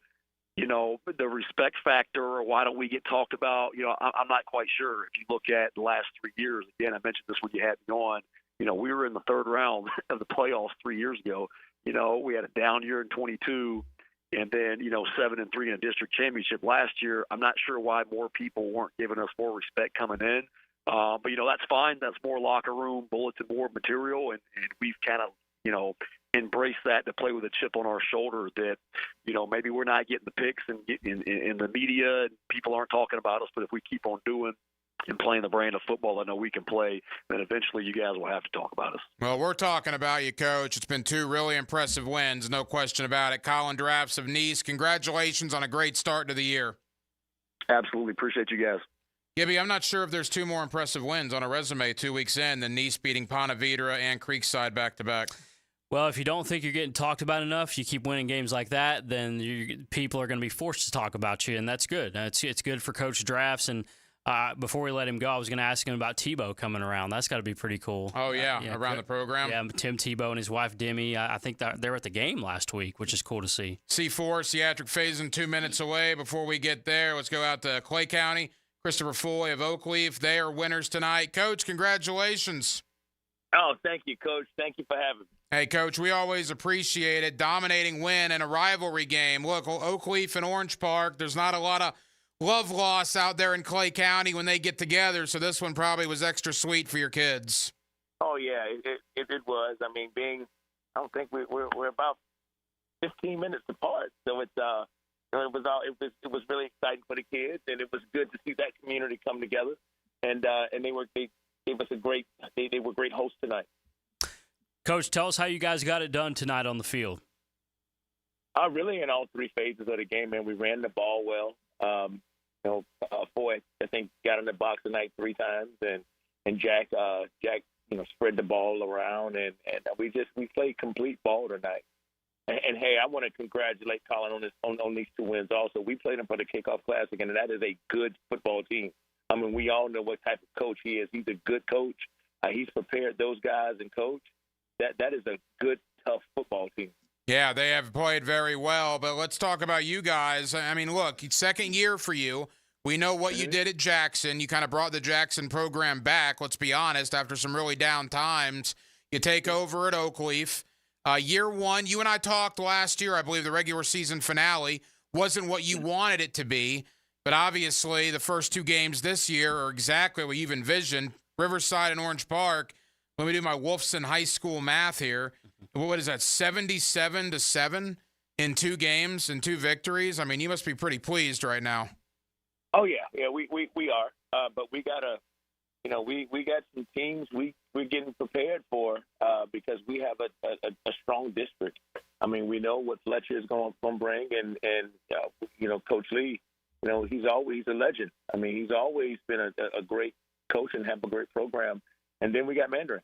And so, not looking forward to anybody. We have a 1-game schedule. We got a tough Fleming opponent who was battling their butts off, right? And I don't know how it ended up with them in Riverside, but that was a tough game. And then after that, going into Hawthorne and then Bowles. So it's, I believe our kids are ready for the competition and for the opportunity, and that's what we plan to take advantage of. Yeah, from one Clay County rival in Orange Park to another one next week in Fleming Island. It's always a good one when Oakleaf and Fleming get together. Yes. Christopher Foy of Oakleaf. Coach, congratulations on the win tonight. Thank you, Coach. Appreciate it. Thank you for having me. By the way, Fleming Island did come up a little bit short. Riverside 48-39, Gibby. Wow. Over Fleming Island. Seatric Faison, C4. Fletcher, a winner tonight over Parker. Seatric joins us under the Friday Night Lights. Coach, congratulations. Thank you. I appreciate it. Thank you all for having me. Hey, Coach, 2-0 is 2-0. A win over Ribault last week. You follow up with a victory over Parker. You must be very happy right now. Yeah, I'm happy. 2-0 is always a good thing. The last couple of years, we started 0-2, 0-3, 1-3. So starting off 2-0 with a young group is a great thing. Coach, tell us about what Solomon Pinckney's giving you right now. Oh, Solomon's been amazing, man. He keep touching that paint, keep touching that end zone, man.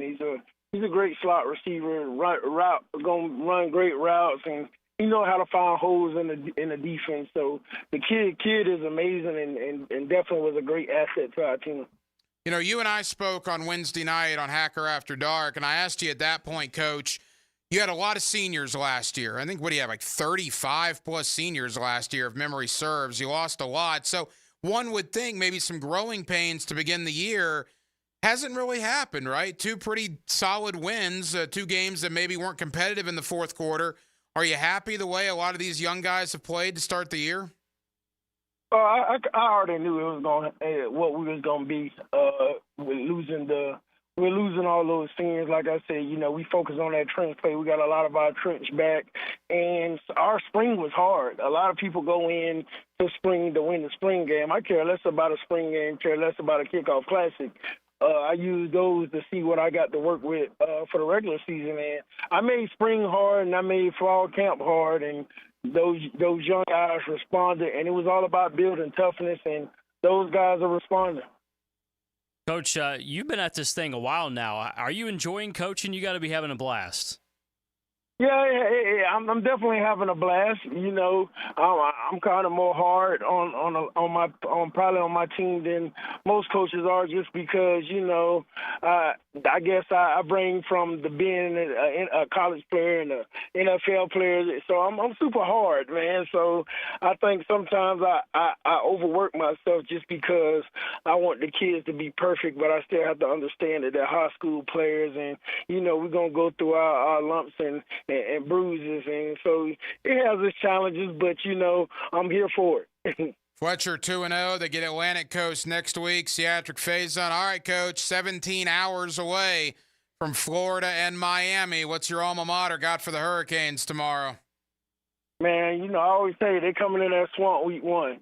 And we don't give up too many victories in that swamp week 1. And I'm looking forward to this team and all the players we done added. And I think we're going to win. I think it's going to be we're going to win by at least 13 points, man. The swamp's going to be rocking. At 3:30 in the afternoon, it's going to be hot. So we're a little used to it, but I'm looking forward to it. And like, Colin said, and nobody's talking about you. So when nobody's talking about you, you already know you have something to prove, but people don't have that microscope on you. So, it's like what you're playing for, man. Your back ain't against the wall because the expectation's not high. So I think our boys going to do some damage this year and definitely going to win tomorrow. If Florida wins by 13 or more points, I'm texting you for lottery numbers tomorrow night, so prepare yourself. Hey, if Florida win by more than 13, me and you going to play the same numbers. Hey, Coach, congratulations on a big win tonight, pal.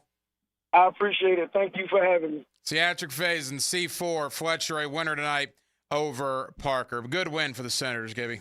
It is a good win, and it's such a good point that he makes about, Seatric Faison, terrific player at Florida, was an NFL player for years, and being a high school coach, you can be too hard on yourself and sometimes on your players, and just the psychology of being a coach, especially a guy like him that had so much success, that balance of being a coach and trying not to be too hard on the guys and trying to expect perfection when it's not possible, but it's a cool dynamic when you think about coaching. It's always a big moment here with the Southeast Orthopedic Specialist Friday Night Lights. Southeast Ortho has been with us for a long long time. And a guy that's also been with us under the Friday Night Lights for a long, long time is my buddy Kevin Murphy, as I call him, the good doctor. Kevin Murphy of Southeast Orthopedic Specialists. Doc, it is football season once again, pal. How are you?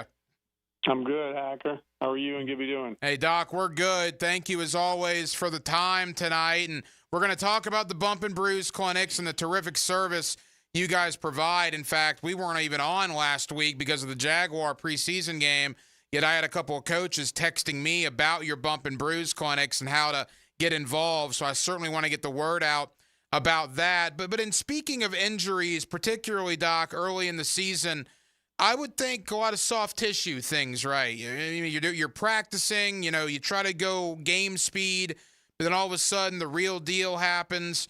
Do you see a lot of hamstrings, a lot of groin pulls, things of that sort here early in the year? Well, you do, but unfortunately you see the ACLs and the big injuries too. So it's all part of it. And, that's why we do our clinics, the soft tissue stuff and all those injuries we can get treated and evaluated early and get rehab quickly. And if it is a big injury, the unfortunate reality is, we can fix it quickly and get you back as well. Doc, one of the injuries that we've been talking about tonight, we don't know the severity of it. We've not seen him or anything like that, but Tramel Jones, the Mandarin quarterback, word is that he got rolled up on potentially an ankle injury. What are you thinking about as a doctor when you see a kid get rolled up on like that? What's your thought on that? So ankles, obviously the big word is the high ankle sprain. You're right. So a standard ankle injury, you injure the lateral ligaments to the ankle, and that's kind of a 2-3 week injury to the ankle. A lot of times you can come back a little quicker with a brace. But if you get a high ankle, it's a little bit above the standard ligaments. It's the ligament that connects the tibia and the fibula to the bones of the ankle.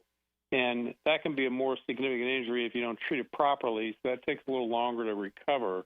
So that's the big question. So that's an MRI and make sure it's not that. If it is, it's a little longer recovery. The good Dr. Kevin Murphy of Southeast Orthopedic Specialists. Now, Doc, I want to spend a little extra time tonight on the Bump and Bruise clinics. We're going to do this every Friday night for the next, 2.5 months or so. You're going to be holding these clinics. And like you said, these are designed to get players that might have been injured tonight, and not even just football players, any school-age children, middle, high school, any sport that might be dealing with nagging injuries from this week. Something even popped up, last night or today. They can come see you or your colleagues, and we'll tell them about the locations in a moment, but they can start the process of treatment prior to returning to school early next week. Yeah, exactly. We started this a long time ago. I played football in college, and we had football on Saturday, and you had Sunday. If you got injured, you come into the clinic. It's kind of a routine thing that you go in and get treated so you can get back to play quicker. So if you get treatment on these minor injuries, you can get back a little quicker than if you let it sit over the weekend and let it swell and show up Monday and say, hey, to your coach, hey, my ankle hurts or whatever it is. It takes a whole lot longer to get better if you let it sit over the weekend and get all swollen up and painful. So the idea of the clinic is to get treating these injuries quickly so you can get back to play quicker. Hacker, let's ask Doc about Montrell Johnson. He had, a minor knee surgery earlier this couple weeks ago. Now it looks like he's going to see some action tomorrow against Miami. What can you expect from a guy like that with Florida and Montrell Johnson coming off what looked like a minor knee surgery? Yeah, any surgery is not minor. It's surgery and, undergo anesthesia and you put a tourniquet on the leg and squeeze that muscle, and it's hard to get that to recover. So that's a quick return. In all likelihood, they trimmed some of his meniscus and smoothed a little wear and tear in the knee, but it's still going to be a little uncomfortable. It's going to be a little swollen. It's hard to get all that better this quickly. So he's going to be a little hampered by that. It's going to swell. It's going to be a little uncomfortable for him. So he's not going to be 100%. But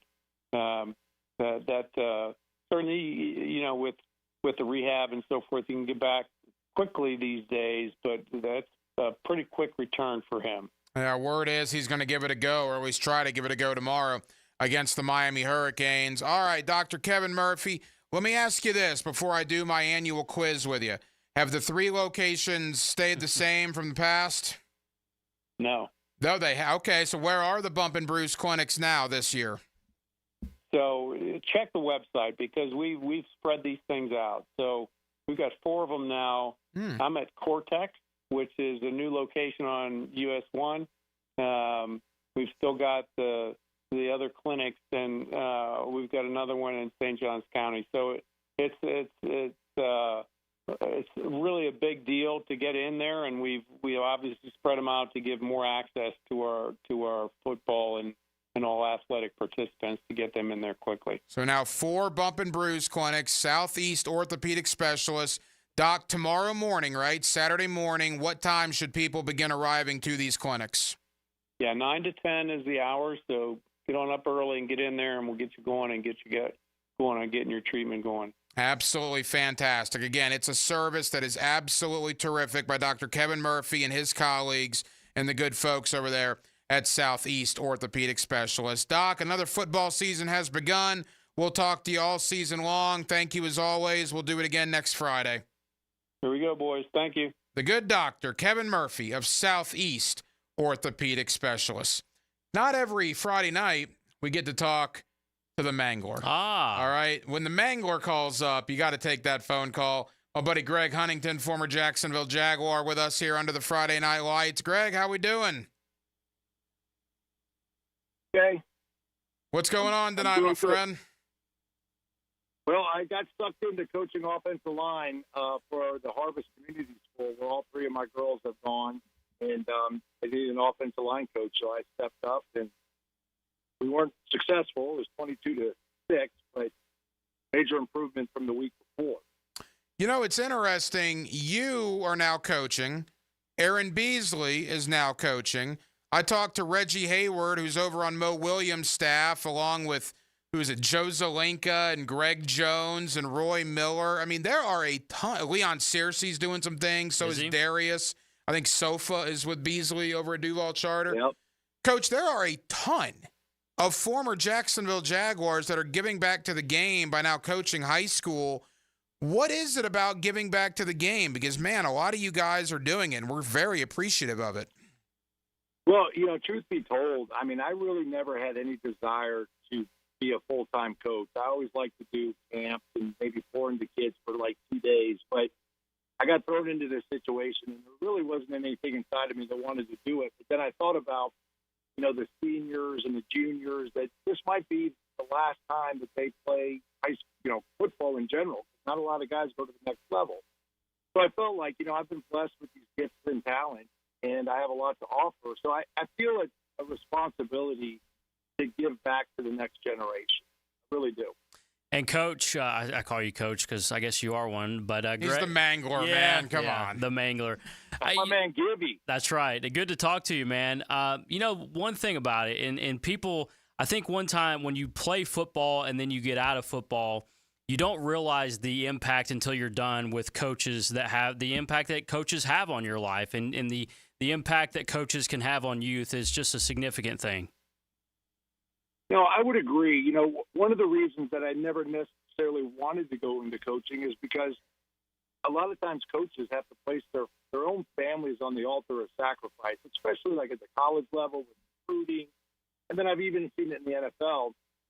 I thought, that's not the path I want to take necessarily. But, now there's an opportunity where I can give back and to pour into these kids. And it's amazing, just the little fundamentals that, they didn't know that I've been able to teach them just in the course of 2 or 3 days. Makes all the difference in the world. So maybe something new for me on the horizon in the coaching sphere. Well, they're certainly grateful to have you. I can't imagine the tutelage that you're giving those young men is absolutely fantastic.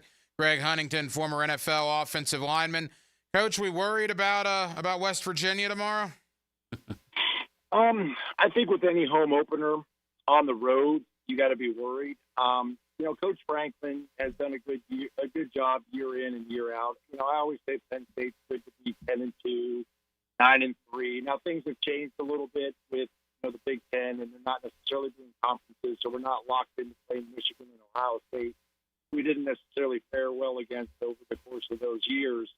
But we have a really good returning quarterback in Ayler, however you pronounce his name. Really two good running backs. Offensive line is a question mark. We lost our left tackle to the NFL. But I think Coach Franklin does a good job. I think they'll be prepared. When I played at Penn State, we were independent. My last year at Penn State, '92, was the last year they were independent, and then they went into Big Ten. But we always played West Virginia. And the only time they beat us was in 1988. We played them there in Morgantown. They had Major Harris. And, they went on to play the national title against Notre Dame, and they lost. And Morgantown's almost like playing the Buffalo Bills at home. I mean, the fans are rowdy. Your bus would get, showered with beer bottles and rocks and all that kind of stuff. So, home opener, there's always a lot of question marks with a home opening game, especially on the road. But I think they'll rise to the occasion. I think the spread is like 8.5 points or something like that.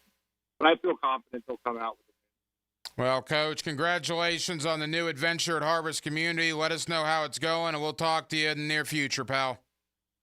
Okay, I love you guys. I love the show. Great job.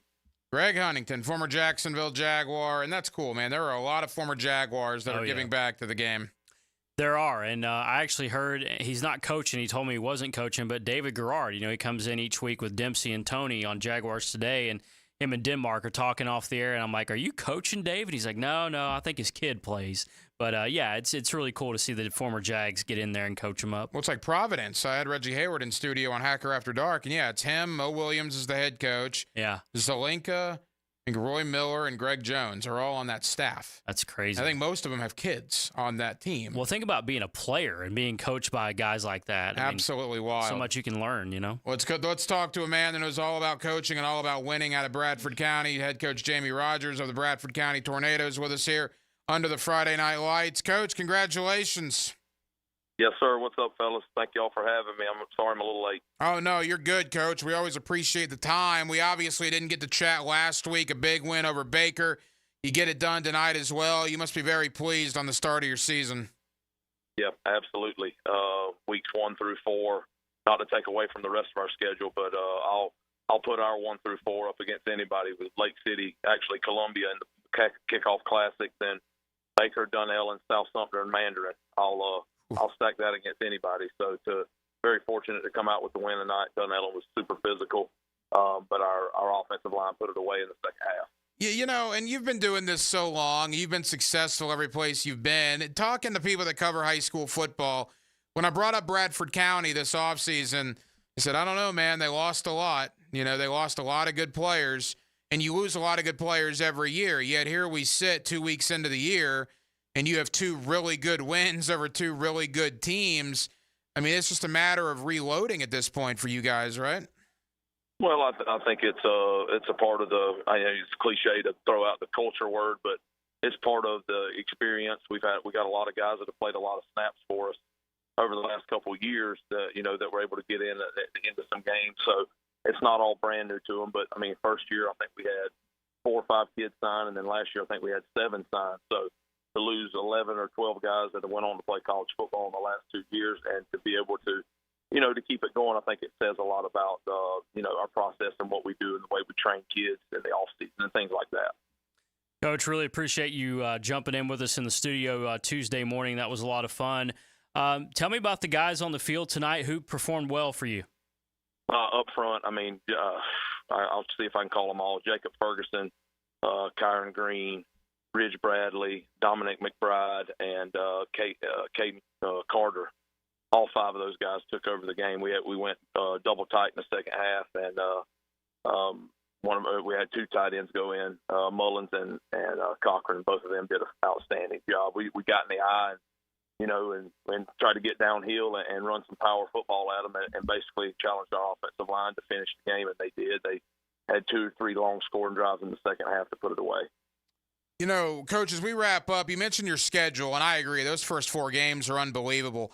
Is the thought in playing 4 games like that teams you're going to see in November and December and getting ready for that?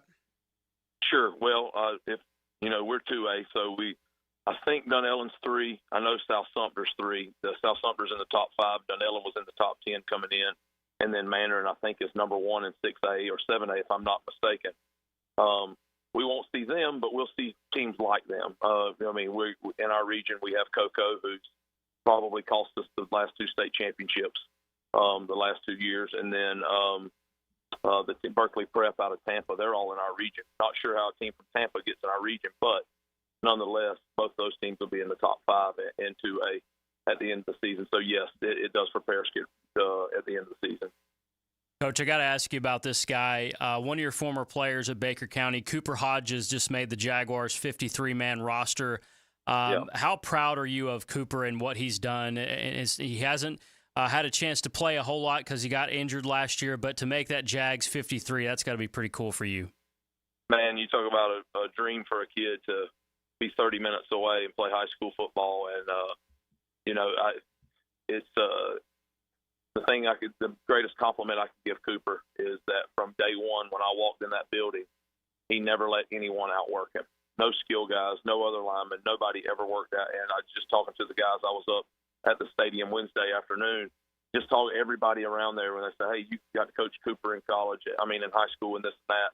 And they all raved about how great a teammate he was there at Jacksonville. And if they ever need any community service or anything like that, Cooper's the first one in to jump in and do that. And he was the same exact way in high school. And that's probably the greatest compliment that I could give Cooper outside of being a tremendous football player. But yeah, I'm really proud of him. Always will be. I got to see him at a charity golf tournament a couple months ago, I think it was, and got to spend a lot more time with him than I have in a long time. And he's still the same dude that he was then. And that's a good spot to be. Jaguars have liked him ever since they drafted him. They are a big fan of Cooper Hodges. He's got certainly a place on the 53-man roster, and things are looking up for Cooper, no question about that. Things always looking up for Jamie Rogers of Bradford County. Winners tonight, now 2-0 on the year. Congratulations, Coach.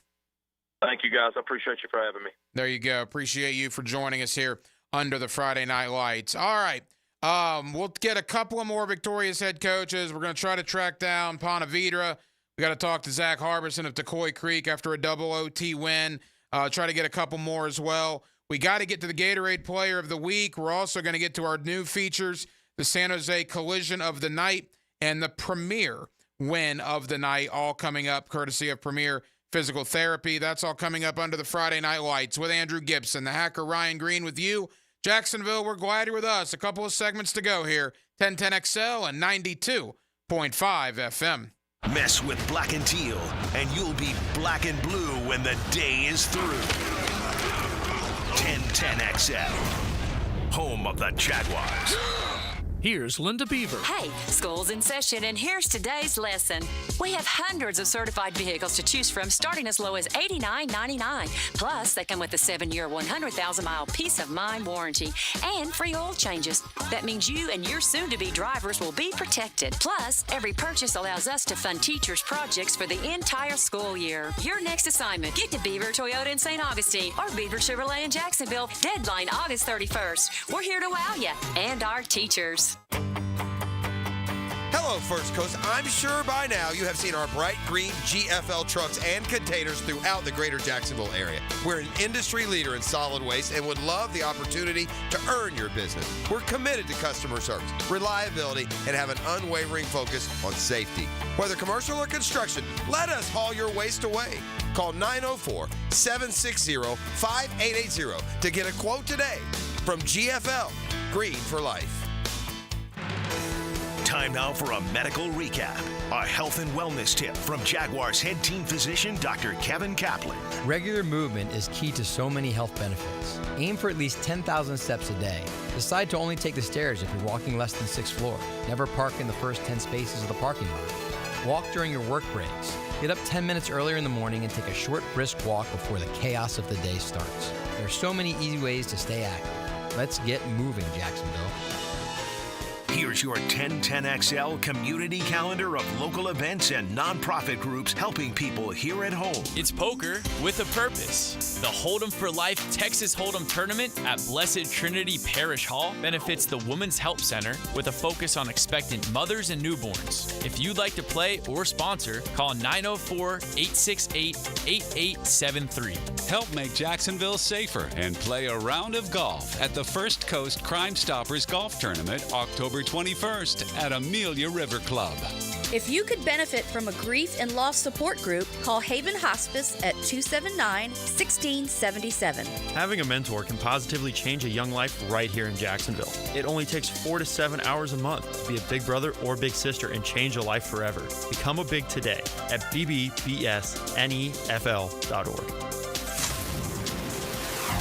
You can find out how to share your community event at 1010XL.com. Hello, I'm Malcolm Anthony. I've been practicing criminal defense law for over 40 years. It's what I love to do, it's what I do well. Stay out of trouble, but if you don't, call me, Malcolm Anthony, at 2854-LAW. 2854-LAW for Malcolm Anthony. Blue here for the Blue Crab House, located right off of San Jose. It's on Jewington Creek Road. They've been around since 1996. Indoor-outdoor dining. Also, takeout is available at the Blue Crab House. Open 4:30 to 9, Tuesday through Saturday. Sunday, noon until 9. Remember, Tuesday, $2 margaritas. Wednesday, $1 oyster night. How about the blue crabs? How about my personal favorite, the Canadian snow crabs? Whatever it is that you fancy, you get it right there. The Blue Crab House. For over 40 years, Play It Again Sports has served its customers with a winning, sustainable shopping model. Could say, we were recycling before recycling was cool. Save on quality used sporting goods for baseball, softball, lacrosse, hockey, golf, tennis, and more. Or sell us your gently used gear. We buy all sports, all seasons, and offer cash on the spot. Stop by Play It Again Sports today on Merrill Road near 295 or online at playitagainsports.com. WJXL AM Jacksonville Beach. WJXL FM Jacksonville Beach. Does the building you go to work in every day need a little love and attention? Jason Parker here with Performance Painting. Great companies take great care of the buildings their staff and customers walk into every day. If the building you're in doesn't match the vision you have for your company, we can help. Go to performance-painting.com. Our highly trained team makes the difference. Quality coatings applied with pride. Performance Painting! Hey gang, Hicken here for Zero Res. Man, it is hot outside this time of the year. Many of us are staying inside or going to the pool. Well, my friends at Zero Res are also heating things up. As you know, Zero Res does a great job of cleaning carpets and rugs. But they also clean luxury vinyl planking, tile and grout, fine stone and hardwood floors. And right now, the hottest price of the year, 25% off all hardwood cleaning. That's 25% off tile, LVP, fine stone, and hardwood floors. Zero Res, man, spell it forward. Zero Res, spell it backward. It's the right way to clean. Zero Res. For the greenest, luscious lawn on the block, choose the local legends, Roundtree Sod. Don't just settle for ordinary. Let Roundtree Sod deliver you a picture-perfect lawn. To get a free estimate, call 7414-SOD. 7414-SOD. 1010XL is presented by Farah & Farah, exclusive injury law firm of the Jacksonville Jaguars. Protecting you and your family. Call 396-5555. Jacksonville, this is the Friday Night Lights postgame, presented by Southeast Orthopedic Specialists. Brought to you by Duck Duck Rooter Plumbing, Septic and Air Conditioning on 1010XL. 11 o'clock hour has arrived. We're with you for a couple of more segments here under the Friday Night Lights. Boy, we've had a ton of victorious head coaches this evening. RJ Saunders, terrific job lining all of those up. Let's now go to a couple of guys in St. Johns County. Zach Harbison of Tecoy Creek is a couple of moments away. Before we get there, let's go to head coach Steve Price of Ponte Vedra. Winners tonight over Bartram Trail. Coach Price, congratulations on a big win. Thank you, man. It was a great team win, and I'm really, really proud of our boys. I mean, anytime you beat Bartram Trail, that's a big win, particularly when it's a St. Johns County club, that rivalry aspect out there. Talk about that performance because, again, that's got to be a huge, huge win after what happened a week ago for you guys. Yeah, I was really, really proud of our guys all the way back to, we watched film Monday morning, and we we said, hey, we're not going to talk about it anymore. We're going to bury this thing, and then we're going to just learn from it. And boy, they have just shown tremendous resiliency. Really, really proud of them. And they came out tonight and played really, really hard against a really, really good Bartram Trail football team. And I'm really proud of our guys. Coach Price, congratulations on the win tonight. Tell our listeners about this Ponte Vedra team that you have this year. What are your strengths? What are some areas where you guys feel like you're pretty good right now? Well, I was went back. We were kind of talking to the St. John Sports Club the other day, and I started naming all the guys on our offense and defense, and I started realizing we're starting a whole lot of sophomores and juniors, and I think that our kids, boy, I think the future is really, really bright for them. But a couple of the seniors that have just been outstanding for us for a long time. The quarterback we have, Drew Price, he's no relation to me, but I'd claim him. Just an outstanding competitor, an outstanding teammate. Brian Case, our running back, has been phenomenal. Rushed for about 1,500 yards last year. He's another one of our seniors. Rocco Garcia, playing guard for us. He's another one of our seniors, and that's it on offense. We've got 2 sophomores and 2 juniors that start in the wide receiver positions, and we got 4 juniors in the rest of the offensive line. So, I'm just really, really proud of those young guys coming out tonight and really playing well. We seem to talk about this every year, but when it comes to St. Johns County, we're 2 weeks into the season. Tocoi Creek's 2-0. You guys just knocked off Bartram. We know how good St. Augustine is. It appears we know how good Nice is. We haven't even mentioned Creekside yet. They haven't played well to this point, but we know how good Sean McIntyre and that staff is. I mean, St. Johns County football, Beachside beats Inglewood tonight by 40. I mean, the SJC coach is nuts with how good those programs are. What's it like to be a coach in the middle of all that? It's really an honor. I feel like our coaches in St. Johns County are second to none in anywhere in the country. And guys like Pete Duffy and Brian Braddock and Sean McIntyre and Colin and they're really, really good football coaches, and it certainly is fun to be able to compete against them week in and week out. And I think it makes all of us better having to compete against each other. No rest for the weary, right? You had Nice week 1, Bartram Trail tonight, and you're going to celebrate this one. But then, oh, by the way, Baker County next week. That'll be a great matchup. It should be. Boy, I took a little peek at them Thursday night. Just watched a little bit of film, not much at all. But they're a very talented group, man, and Kevin does a great job as well. And we will be glad to get back into our home stadium. Boy, it's tough playing on the road, and so I'm we're going to enjoy this one this weekend, but Labor Day we're back at it, and we're going to get ready for Baker County. Well, an enormous win for Ponte Vedra tonight over Bartram Trail. Head coach Steve Price. Coach, congratulations. Thanks, man. I appreciate all you do for high school football. Thank you, buddy. Gibby, there's no understating that, right? That's an enormous victory for Ponte Vedra. I mean, yeah. I mean, when you look at the history between those two schools and what Bartram's done for so many years, kind of owning that series, so many games have been single digits the last several years. I mean, it's a huge win for Ponte Vedra. Another big win for Tocoi Creek. Head coach Zach Harbison of Tocoi Creek joins us under the Friday Night Lights. Coach, congratulations. Hey, thank you. I appreciate it. It's definitely a stressful one, but our guys pulled it off. Yeah, what I have here is double overtime, 28-22 over Westside. Take us through the final moments. Yeah, well, Westside went for 2. So they scored and went for 2, and then we tied it up. And, we got the ball second in the second overtime. We scored on the second or third play. And then Westside stopped our 2-point conversion, and then they threw up a kind of a prayer at the end of the game. And from my angle, it did not look good for the Toros. we were able to pick it off and win the game, and it was good for our kids to battle through it and win a game like that on Friday night for sure. That's 2 in a row for you guys over 2 pretty good Duval County public school programs, obviously with Westside and what you did in week number 1 against First Coast. You must be very pleased with the start of your season.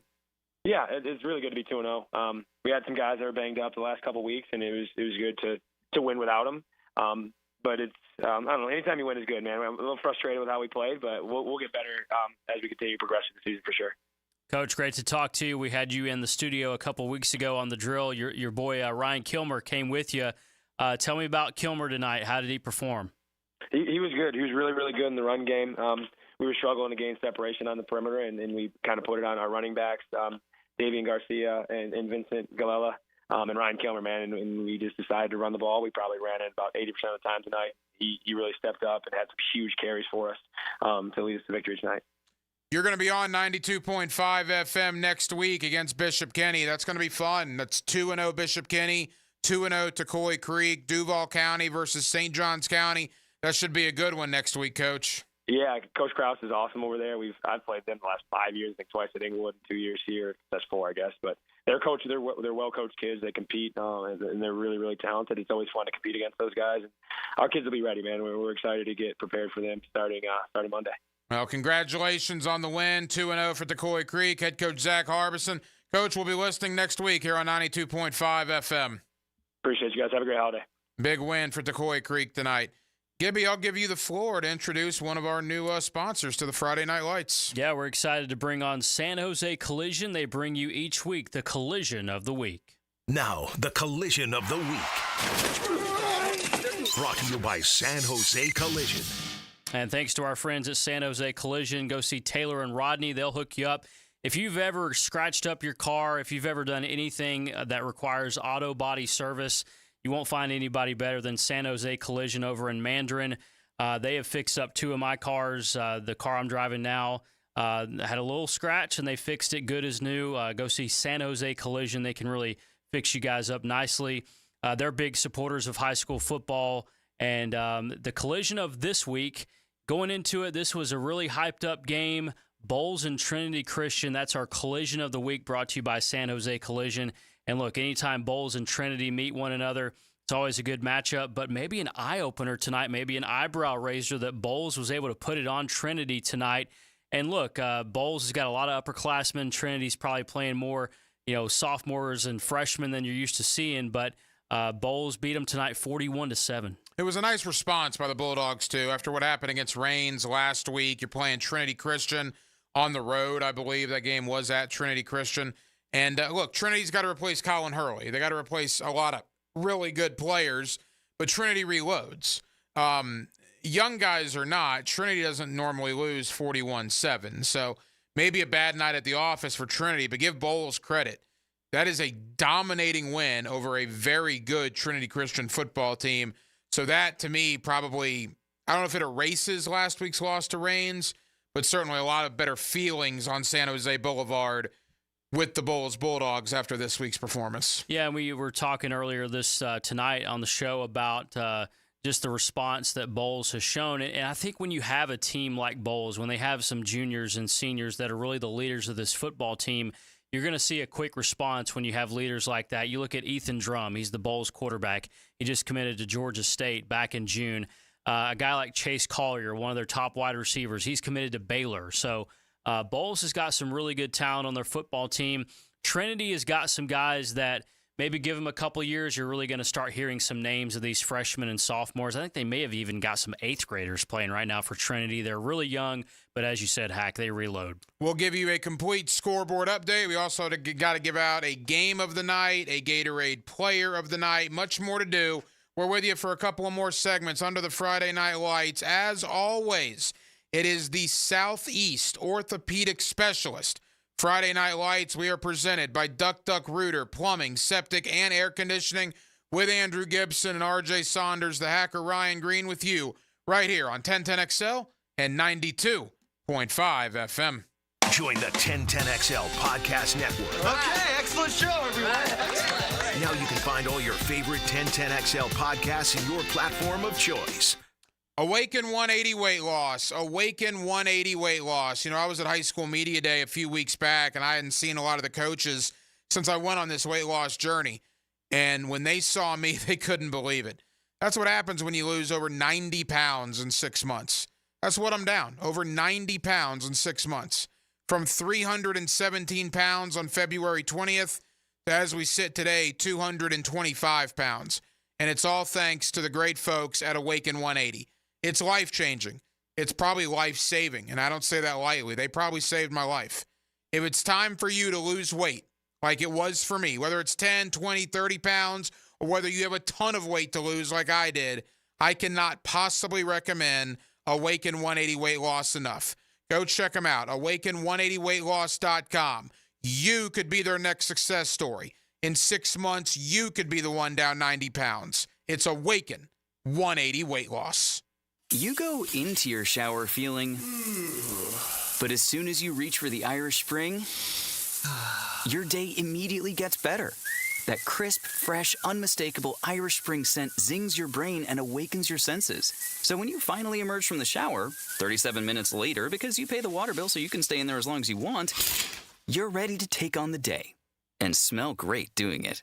Irish Spring Body Wash and Bar Soap. Fresh, green, Irish. Shop now at Walmart.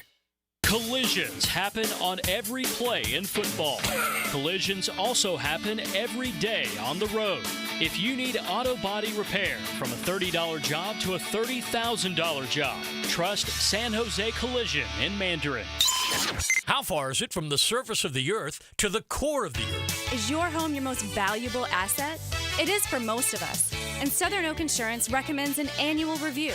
Log on to southernoak.com for more information. Our family protecting yours, Southern Oak Insurance. From the surface to the core of the earth is about 1,800 miles and has a temperature of over 9,000 degrees, hotter than the sun. Southern Oak Insurance. Our family protecting yours. Hey, Hicken here. I want to talk skin along with my friends at Peaches Dermatology, reminding you to wear your sunscreen. Football season is back, baby. And with that, days under that bright sun. So when you load up that truck for the game day tailgate, or the chairs for your kids' flag games, or even the boat heading downtown to watch our Jags, make sure you bring the screen. Sunscreen, that is. It's a must here in Duval. But if you have any concerns right now, give Peaches Dermatology a call online at peachesdermatology.com. Prosser here. I've been telling you for years about Lifetime Enclosures and Lifetime Flooring. Football season finally upon us. Imagine watching your favorite team in your new Lifetime Man Cave, family hangout, or Lifetime's version of a she shed. And now Lifetime is expanding their replacement window division. Make your home energy efficient with their Energy Star rated windows. Enclosures, flooring, and windows to fit any and all budgets. Visit the showroom just off Phillips Highway. Proud partners of the Jacksonville Jaguars. Let Lifetime be your home team. Former Jaguars corner and first-year head football coach at Duval Charter School at Bay Meadows, K-12, Aaron Beasley here. Are you looking for an A-rated K-12 school prioritizing academics, arts, and athletics? Duval Charter School at Bay Meadows offers a rigorous curriculum to develop strong minds with an additional focus on growing good hearts. DCSB has been an A school for 8 years, and our tuition is free. Now enrolling. Apply at baymeadowscharter.org. If you're looking for custom metalwork, look no further than Superior Fence and Rail. Whether it's custom railing, shade structures, or custom entry gates, their expert team controls the turnkey process. From CAD design and raw metal to powder-coated finish and expert installation. When you choose Superior Fence and Rail for your custom metal project, you get a project that's, well, superior. So get off the fence and call Superior Fence and Rail today. Break bread with Dan, Jeff, and PGA Tour insiders on Brunch with the Tour. What is brunch? Tour news, tips, and inside info. Brought to you by Clearwater Irrigation. Brunch provided by Chick-fil-A. Tuesday morning at 8:30 on 1010XL. Jumbo Shrimp Baseball presented by FIS is home this weekend at 1-to-1 Financial Ballpark. Tonight is Red Shirt Friday with post-game fireworks. More fireworks tomorrow, and the first 2,000 fans get a free strap bag courtesy of Darley's Plumbing. Then it's Baptist Health Sunday Family Fun Day with another fireworks show on the weekend at Boom. JackShrimp.com for tickets. Jumbo Shrimp Baseball, affordable family fun.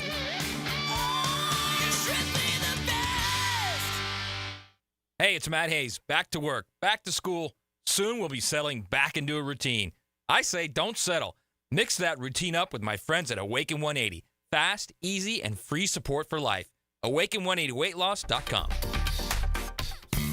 This season, check out our revamped website at southernsteerbutcher.com. Click on the Promotions tab, and our Jacksonville weekly grilling specials will hit you in the face like a hot route over the middle. For tasty tips and juicy breasts, choose Southern Steer Butcher. 1010XL is presented by Farah and Farah, exclusive injury law firm of the Jacksonville Jaguars. Protecting you and your family. Call 396-5555. Jacksonville. Time now for the Gatorade Player of the Week.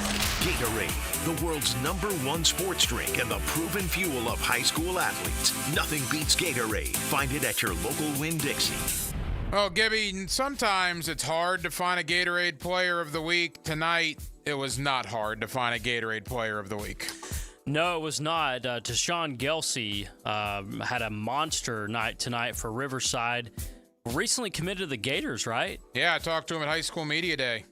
5 touchdowns for tonight for Tashawn Gelsey. He's our Gatorade Player of the Week. Monster performance tonight. Riverside over Fleming Island, 48-39. Speaking of Riverside, let's go to Coach Nicholas, Antoine Nicholas of Riverside, joining us under the Friday Night Lights. Coach, congratulations. Hey, thank you. I appreciate it. Definitely appreciate it. Let's talk about that young man, Gelsey, with 5 scores tonight. I mean, good grief, Coach. What a performance. Man, the talent and the upside of Tashawn Gelsey, man, it's any treat for the coach to be able to coach him as well as to know him as a person, man. He's an awesome talent, awesome person. Great to be around. He's a true competitor. So take us through the 5 scores. Were they all through the air as a wide receiver? Were they any rushing? Tell us about the 5 touchdowns. Oh, yeah, they was definitely all through the air. We had to get some stuff going and move some stuff around due to, heat and injuries and so forth. But we managed to find different ways for us winning, as well as mixing some things up. But it's always good when you have some versatile players as well as some talent out there to help. Coach, that's a good football team you beat tonight. Obviously, last week, knowing you as long as I have, I'm sure you weren't very pleased, and I'm sure there was a lot of film study and breakdown after week 1. But for your kids to respond in that fashion and beat Fleming Island tonight, you must be very pleased. Oh yeah. I'm proud of where we going. Even at this point, we still haven't played our best game. There's a lot of stuff that we have to clean up, and we just got to focus on us. I think that's the biggest thing. If we don't beat us, I mean, we can play with the best of them. Was the thinking in playing Oakleaf and Fleming out of the gate just wanting to schedule the best competition you could? I mean, you're playing 2 of the biggest public schools in the area in weeks 1 and 2. What was the thinking in that? Yes, I mean, looking at what they had last year as well as coming back and the success they had, 2 great programs. We wanted to definitely play the best that we could play, that would play us, for us getting ready for postseason and pushing and representing, the city, as well as just getting better. I think at the end of the day, the competition gonna make you better. Iron sharpen iron, and we up for the challenge. It's a challenge every week. As you look at our schedule, it's definitely tough, and we know that. And we just gonna focus on ourselves and getting better every week. Coach, talking about iron sharpening iron, what are the practice sessions like between Tashawn Gelsey and the secondary for Riverside? What are those battles like in practice? Oh, it's always competitive. Getting after it. Sometimes we have to mix it up for us, getting Gelsey on the other side of the ball for us, playing some defensive back, Miles as well, them, competing against each other. We love the competition and keeping it competitive. I think the biggest thing now is just connecting, keeping that chemistry going, and just continue to get better. Focus on us. Well, that's a good win tonight over a good Fleming Island team. Riverside gets their first victory of the year. Antoine Nicholas of Riverside. Coach, congratulations on a very good win. Congratulate Gelsey for us. Again, 5 touchdowns is no joke, no question about that. And best of luck moving forward. I know we'll be talking later on in the year. Yes, sir. I appreciate you. Thank you so much. Thank you, Coach Nicholas of Riverside. Big win over Fleming Island. Let's talk to another coach. Got another big win tonight. Ryan Wolf of Middleburg. They were winners tonight over NFEI. Coach Wolf joins us here under the Friday Night Lights. Coach, congratulations. Thanks. Appreciate it, fellas. Coach, we didn't get a chance to talk last week. This is our first show of the year, but 2-0 is 2-0. And Middleburg, and talking to you over the years, physicality, right? Bust you in the mouth, tough physical running game, a tough physical front seven. Is that your identity again here in 2024? Defensively, but offensively, we got 3 or 4 really good receivers. Our quarterback threw for 4 touchdowns tonight, so we're able to put the ball in the air a good bit this year. Tell us about your quarterback. What makes him such a good player for you? He's a student of the game. Like he's like an extension of us out there. He's lining people up, making all the right reads. Knows the offense front to back, makes great decisions, takes care of the football. Carson Stewart's a great player to have out there. That West Side team you beat last week took to Coy Creek to double overtime tonight. You play NFEI this evening. You've allowed, by my count, 6 points in 8 quarters. Obviously, your defense needs a little love. What's been going so right for them? We got a bunch of good football players on defense. It starts right in the middle with B.J. Carter, our Power 5 D tackle's a good player. And just like I said, we got a bunch of guys. Our secondary's fast. They cover well. Our middle linebacker had 19 tackles versus West Side last week. So, Caden Hannafin. So, we got some good players on defense. Coach, it looks like Carson Stewart can run the football, too, for you. Tell us about that dual threat ability of him. Yeah, he's got some wheels on him. I'm not going to try to run him too much, but that threat's always there with him. You dive into that Clay County rivalry aspect next week. I believe it's the Clay Blue Devils on the horizon. Always a lot of fun when Clay and Middleburg get together. No, that's a good rivalry. Bernard does a good job with Clay down there. They're a well-coached team, so that's always a good game for us. 2-0 for Middleburg, and their defense, again, allowing only 6 points so far in 8 quarters of play. And the Broncos look to get to 3-0 next week as they take on an in-county rival in the Clay Blue Devils. Ryan Wolf of Middleburg. Congratulations, Coach. Thanks, guys. Appreciate you guys. Really nice win tonight for Middleburg. Gibby, I want to come back. I want to do a premier win of the night because the premier win of the night is also a brand new feature here under the Friday Night Lights. The premier win of the night is brought to you by Premier Physical Therapy. And then I want to take a good hard look at the scoreboard. Again, you and I weren't on last week, so let's dive into what happened tonight, what we expect moving forward, starting to put the finishing touches on what was a crazy busy Friday Night Lights. As always, the Southeast Orthopedic Specialist Friday Night Lights were presented by Duck Duck Rooter, Plumbing, Septic, and Air Conditioning with Andrew Gibson and R.J. Saunders. The hacker Ryan Green with you. Keep in mind, all phone calls, all coaches, and we've had like 25 coaches on tonight. R.J. Saunders has done a great job. He's the man. They're on with the Garbo Auto Mall phone line. More to do under the Friday Night Lights right here on 1010XL and 92.5 FM. 1010XL Weekly is your one-stop shop for all things Jags, college ball, preps, and more. Subscribe to our newsletter today, and you'll be entered to win free tickets to the Packers game this October. Subscribe, just head on over to 1010XL.com and scroll down to the 1010XL Weekly flash page. Here's Linda Beaver. Hey, school's in session, and here's today's lesson. We have hundreds of new vehicles. Camrys starting at $329 a month. RAV4s for $349 a month. Tundras as low as $499 a month. And they all come with a 20-year, 200,000-mile warranty. That means you and your soon-to-be drivers will be protected for the next 20 years. Plus, every purchase will help fund a teacher's project in our schools. Your next assignment, get to Beaver Toyota St. Augustine. Deadline August 31st. We're here to wow you and our teachers. Introducing Gatorade Water.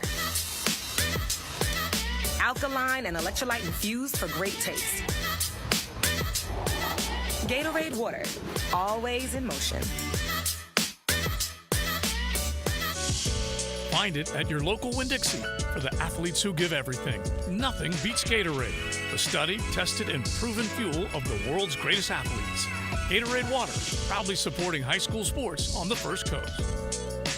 This is Greg Huntington, a.k.a. The Mangler. I'm on the winning team at Waste Management. WM is the largest sustainability company in North America. If your business needs sustainable environmental services for waste removal and recycling collection, then you can count on the industry leader of WM to deliver results. Your services will be completed in a timely, safe, and eco-friendly manner. Go to WM.com, WM.com, and get signed up today. If anyone can talk trash, it's The Mangler. Go Team WM, and as always, Duval! Here's your 1010XL community calendar of local events and nonprofit groups helping people here at home. It's poker with a purpose. The Hold'em for Life Texas Hold'em Tournament at Blessed Trinity Parish Hall benefits the Women's Help Center with a focus on expectant mothers and newborns. If you'd like to play or sponsor, call 904-868-8873. Help make Jacksonville safer and play a round of golf at the First Coast Crime Stoppers Golf Tournament, October 21st at Amelia River Club. If you could benefit from a grief and loss support group, call Haven Hospice at 279-1677. Having a mentor can positively change a young life right here in Jacksonville. It only takes 4 to 7 hours a month to be a big brother or big sister and change a life forever. Become a big today at bbbsnefl.org.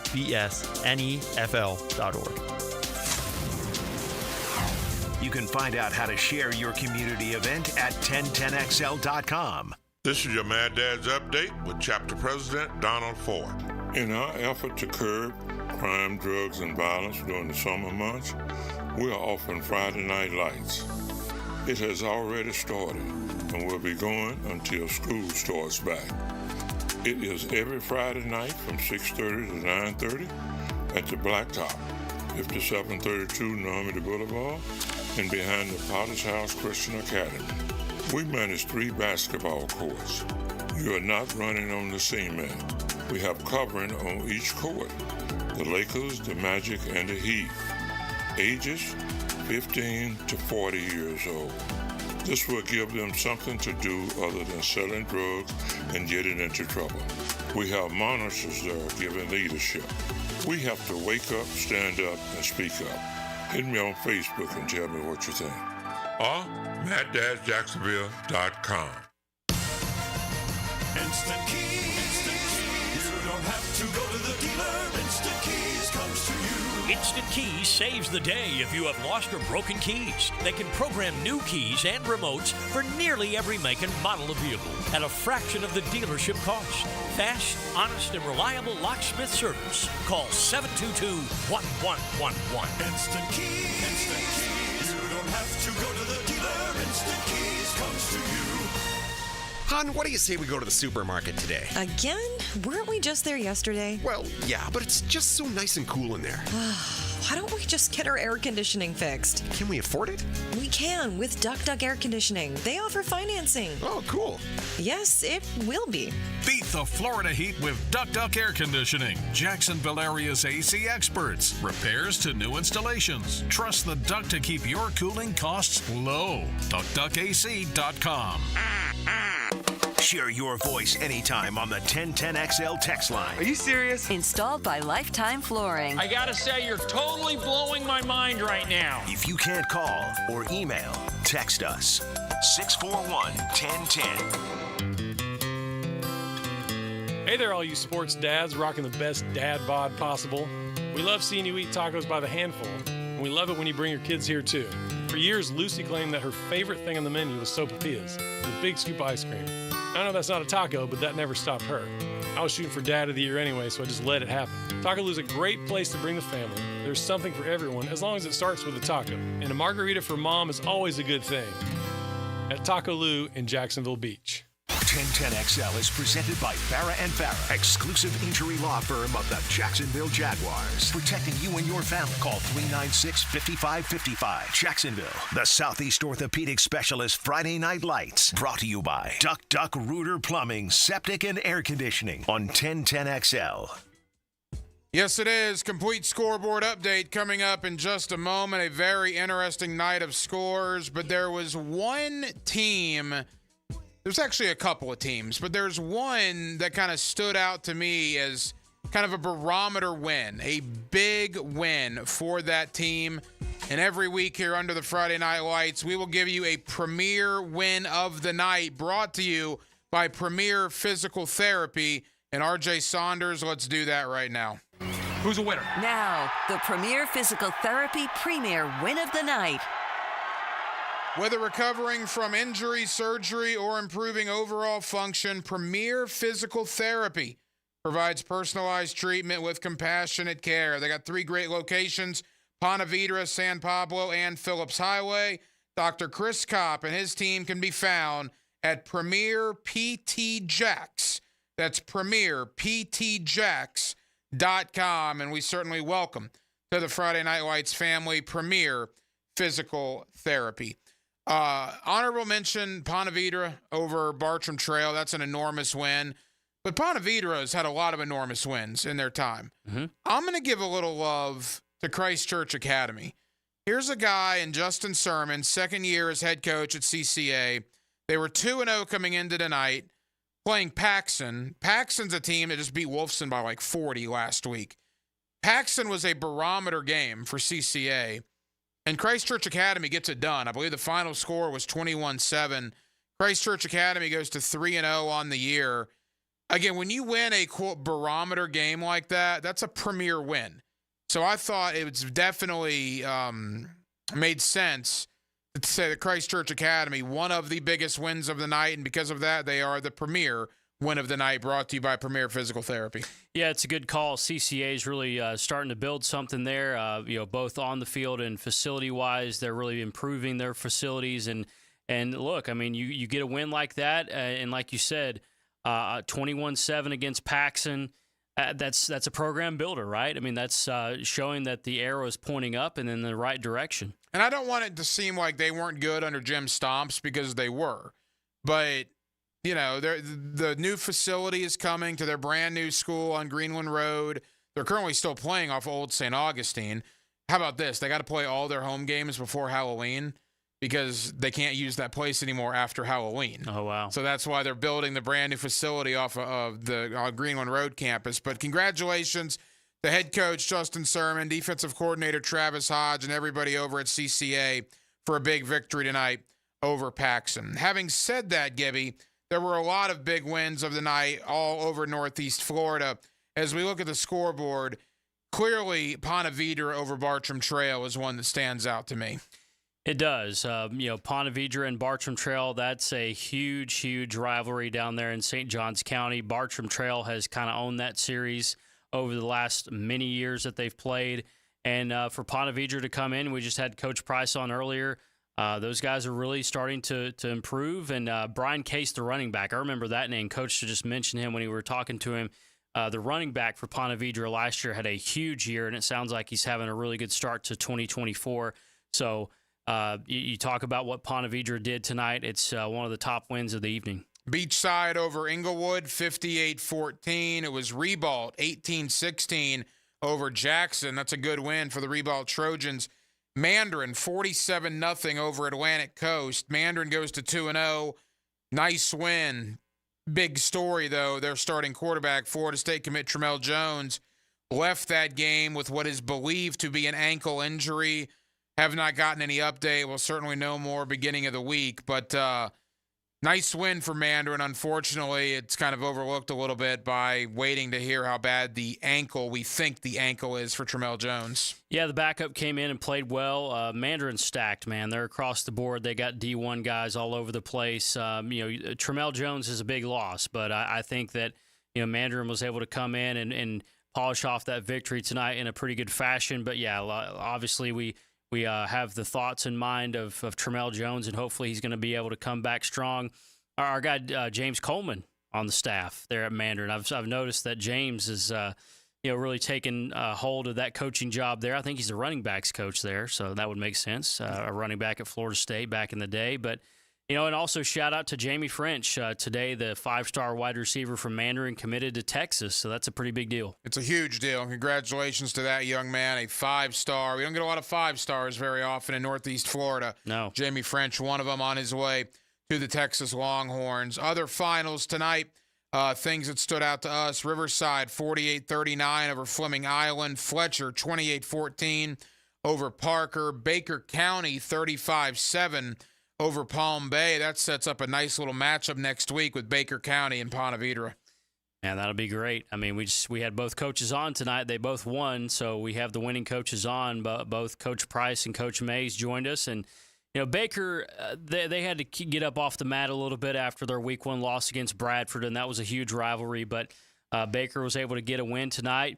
Ponte Vedra got a big win tonight, so yeah, I'm excited about that matchup next week. Middleburg 42-6 over NFEI. Nice 45-7 over Creekside. To me, this almost says more about Nice. I think Creekside will figure it out. Nice beat Ponte Vedra last week, who just beat Bartram Trail tonight. Nice beats a very good Creekside team. Nice is telling people very quickly this season they're a team to be reckoned with in St. Johns County. You know, Hack, when you look at the scoreboard in Week 2 of high school football, there are some scores that you look at and say, that's interesting. Then there are some scores that make you do a double take, and it's like, all right, well, how good is Nice this year? Because as Coach Draft said, maybe people aren't talking about us quite as much, but boy, you keep winning games like that, they will. I mean, that was a statement victory tonight. 2 statement victories back-to-back. Nice playing very well. St. Augustine playing very well, 34-7 over Menendez. It was Oakley, 42-0 over Orange Park. The Bowles Bulldogs, game you heard right here on 1010 AM, 41-7 over Trinity Christian. The game you heard on 92.5 FM, Bishop Kenny, 42-3 over Episcopal. And that sets up an interesting game next week. Bishop Kenny 2-0, taking on a 2-0 Tocoi Creek team. Tocoi Creek beat Westside in double overtime tonight. Bishop Kenny, Tocoi Creek should be a good one next week on 92.5 FM. Yeah, and those two, obviously Tocoi Creek being a pretty new school, only a handful of years in existence. And I think them and Bishop Kenny are starting to develop a pretty nice little rivalry between those two because they've played some good games of late, the last couple of years.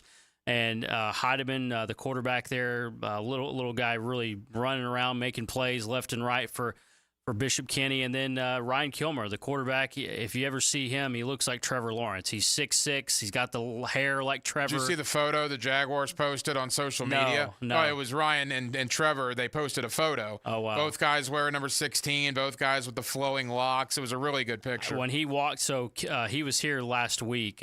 Coach Harbison and Kilmer came into the studio on the drill, and when he walked down the hall, a bunch of people in our staff here at the station said, "Oh, look, there's Trevor," and he just laughed. It's cool. Bradford County Tornadoes, a 29-14 victory over Denellen tonight. So Bradford goes to 2-0 on the year. Congratulations to head coach Marty Lee and First Coast on their victory tonight as well. Fernandina Beach, 49-6 winners over the Wolfson Wolfpack.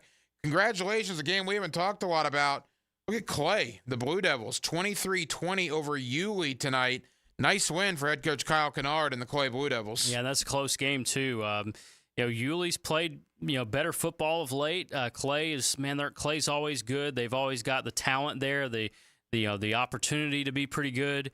And that looked like a really good game tonight. 23-20, Clay got it done. We got 2 minutes to go. Quick thought, an early thought on next week. St. Augustine and Bowles, a game you'll hear right here on 1010 AM. I mean, those are two schools that absolutely could be state championship contenders, and they typically are. Obviously, both schools went deep last year. I expect that one to be a tremendous game. You look at next week, Trinity and Rains is going to be a really good game. We just talked about Bowles and St. Augustine. Ponte Vedra, Baker County. Yeah, man, there's just a lot of really good games. I think the headliner is going to be Bowles and St. Augustine, and why wouldn't it be? Those two great coaches, Coach Braddock and Coach Toblin going face-to-face. It's going to be fun.